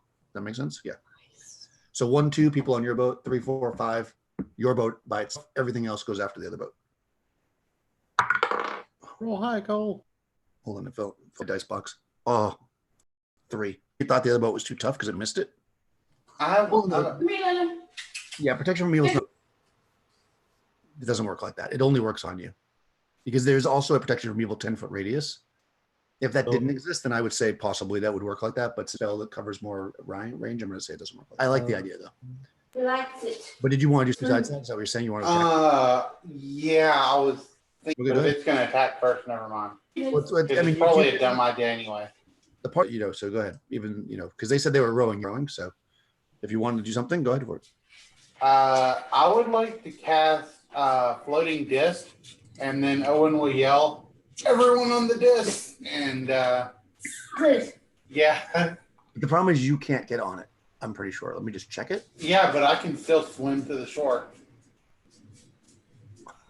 Okay, I like it. That's ballsy. Just check. That seems pretty awesome. But I just want to see exactly how it works. So we know. I know it holds like 500 pounds. So that should hold 2 people. It's only the size of a shield, though. So you guys are basically like hugging each other. I mean, we probably would have to do that anyway since we each only have 1 foot. Caster conjures slightly concave circular discs of manifold laws and dimensions is 3 foot diameter. 2 people can sit on that. 1 inch deep in the center. So who wants maximum of 500 pounds? to be a little spoon? The disc floats at waist height and remains level, floating horizontally within the. That's the problem. If you go into the water, the disc is going to go into the water with you. So if he's skimming the top, unless he goes under. Okay. Yeah, I mean, you're going to be in the water though. I mean, which is fine. I mean, but you just won't be. You won't be out of the. Well, I mean, at least they can still hold on to the disc because they can't swim. So at the very least, they could at least hold on to the disc while I'm swimming to shore. They swim. They have arms. It would just be their reduced. legs, but It won't be. all right, Definitely swim. all right. Then I guess I won't cast that. No, you can do that, but I'm saying they can swim. So yeah, you do that. So you jump on the disc. Okay, yeah. I mean, technically, you guys go first. So if you cast the disc spell and then they jump on it, as you see the creature start to come towards you, you definitely can do that. And it attacks the boat, not you, because I already rolled that, and it does hit the boat.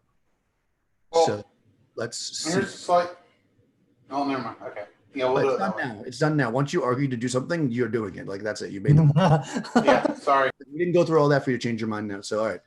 The canoe That seems fair. is how many hull points? I don't know like how they did this thing. The canoe has between 5 to 10 hull points. So I will. How does that even work? D6 plus 4. Yeah. 7 hull points. Okay, so it comes around, it hits because it rolled a 19 to hit. Actually, so it grabs the canoe and it starts to crush it. It does not sink the canoe this round. And you are in the water next to it currently as we go into the next round. So go ahead and roll initiative again, Crystal. You keep winning. You got a 3. We got a 3 as well. Okay, simultaneous. I'm assuming you're swimming. Mm-hmm. All right, so you can swim at about 30. That seems about reasonable. Is it still bow range or is it out of bow range now? Yeah, it's still in the same area. No, I actually went another 90 feet. So I'll say if you want to shoot again, just because you're like an epic archer, only because you hit that first shot that was crazy. That was awesome. Archer. I'll say you can shoot at it, but you're going to be -4 at this point. -4, okay. Very far away. That is probably going to miss. Let me add it up. Armor class 5?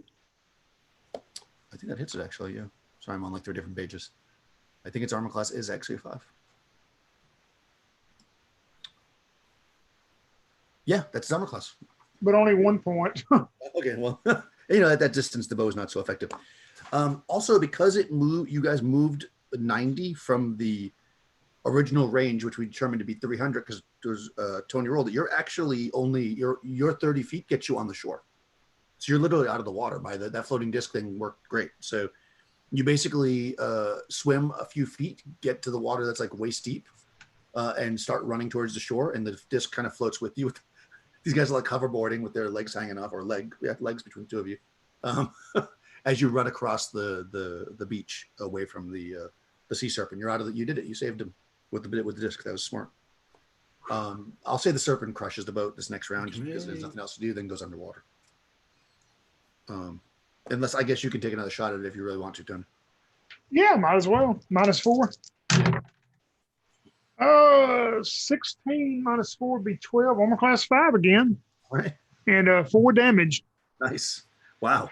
Okay. This thing, feeling very beat up and hurt, sinks under the sea. You guys see like blood kind of coming to the surface as it kind of goes deeper and deeper under the water. You guys are on the shore now. Well, Owen is anyways, having saved the 2 thieves. So with your shield.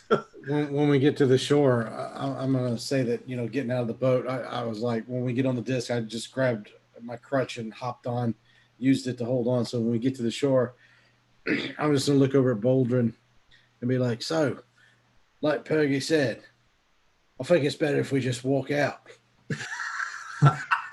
Immediately start hobbling on my crutch over toward Grand. Nice. And you guys have the horses in the water over there. So, I mean, in the woods. Thankfully you killed the one lizard man that was running away because he was going to get reinforcements that were going to be waiting for you when you left. But since you killed him, you are actually free to get on your horses and leave. We'll bring the 4th one for Pergy. Yep. Yep. So Pergy, you're walking out on the other side. So I guess with that we can wrap it. That was pretty cool. You guys went back. So go ahead, Tony. Tell us how it ends for Pergy as you walk across Yeah, he's walking himself out, twirling his mustache. His hat's adjusted back the way it should be, and he's walking back, and he's thinking to himself, "Well, those 2 lads, they don't have their legs anymore, but they can still turn invisible. But I wonder what happens if they trip and fall. Will that make them visible or not?" And when he gets back to the wherever they're from, he will team up with them again. And that ends the story for Pergrants and his magical sword named the Artigan. Nice. Okay, so the one-legged Morty. How does this end for Morty as you guys get back to civilization? So as they're riding back to civilization, he's got his horse and he kind of like he brings it over, swings it close to Boldrin, and he knows that we've got the 2 beautiful rings and the necklace, which I'm assuming we still do. Yeah. So he's like, he's doing this math in his head, and he's like, okay, I reckon it's worth about 3,000 what we picked from them lizard men, right? And then I reach inside my shirt and I pull out this gold circlet. He's like, now I wasn't going to say nothing about this one. I found this on the bloke what stole the horse. I reckon it's worth about 100 gold pieces. When we get back to town, we'll split it and we'll have somebody make us a pair of the best peg legs anybody ever saw. And I stick it back in my shirt and I reach over and I pat Boldrin on the shoulder and I was like, I ain't letting no missing legs stop me, mate. And then he rides back in and intends to make good on his word. Excellent. So Boldrin, what do you think about that? Oh, wow. Plundering days aren't over just yet. A peg leg sounds like a fine idea. Excellent. And Owen, you've now broken free of your henchman, level and become a full-fledged adventurer, having saved the party. What do you? Yes. He goes and has himself a nice meal at the tavern, and then he heads back to the library and does some studying. Nice, just like a good magic user. All right, guys, thank you for playing. This was again just an adventure that I created based on a comic book story that I read. from Kull the Conqueror. I'm keeping this character. Yeah, it's a good character.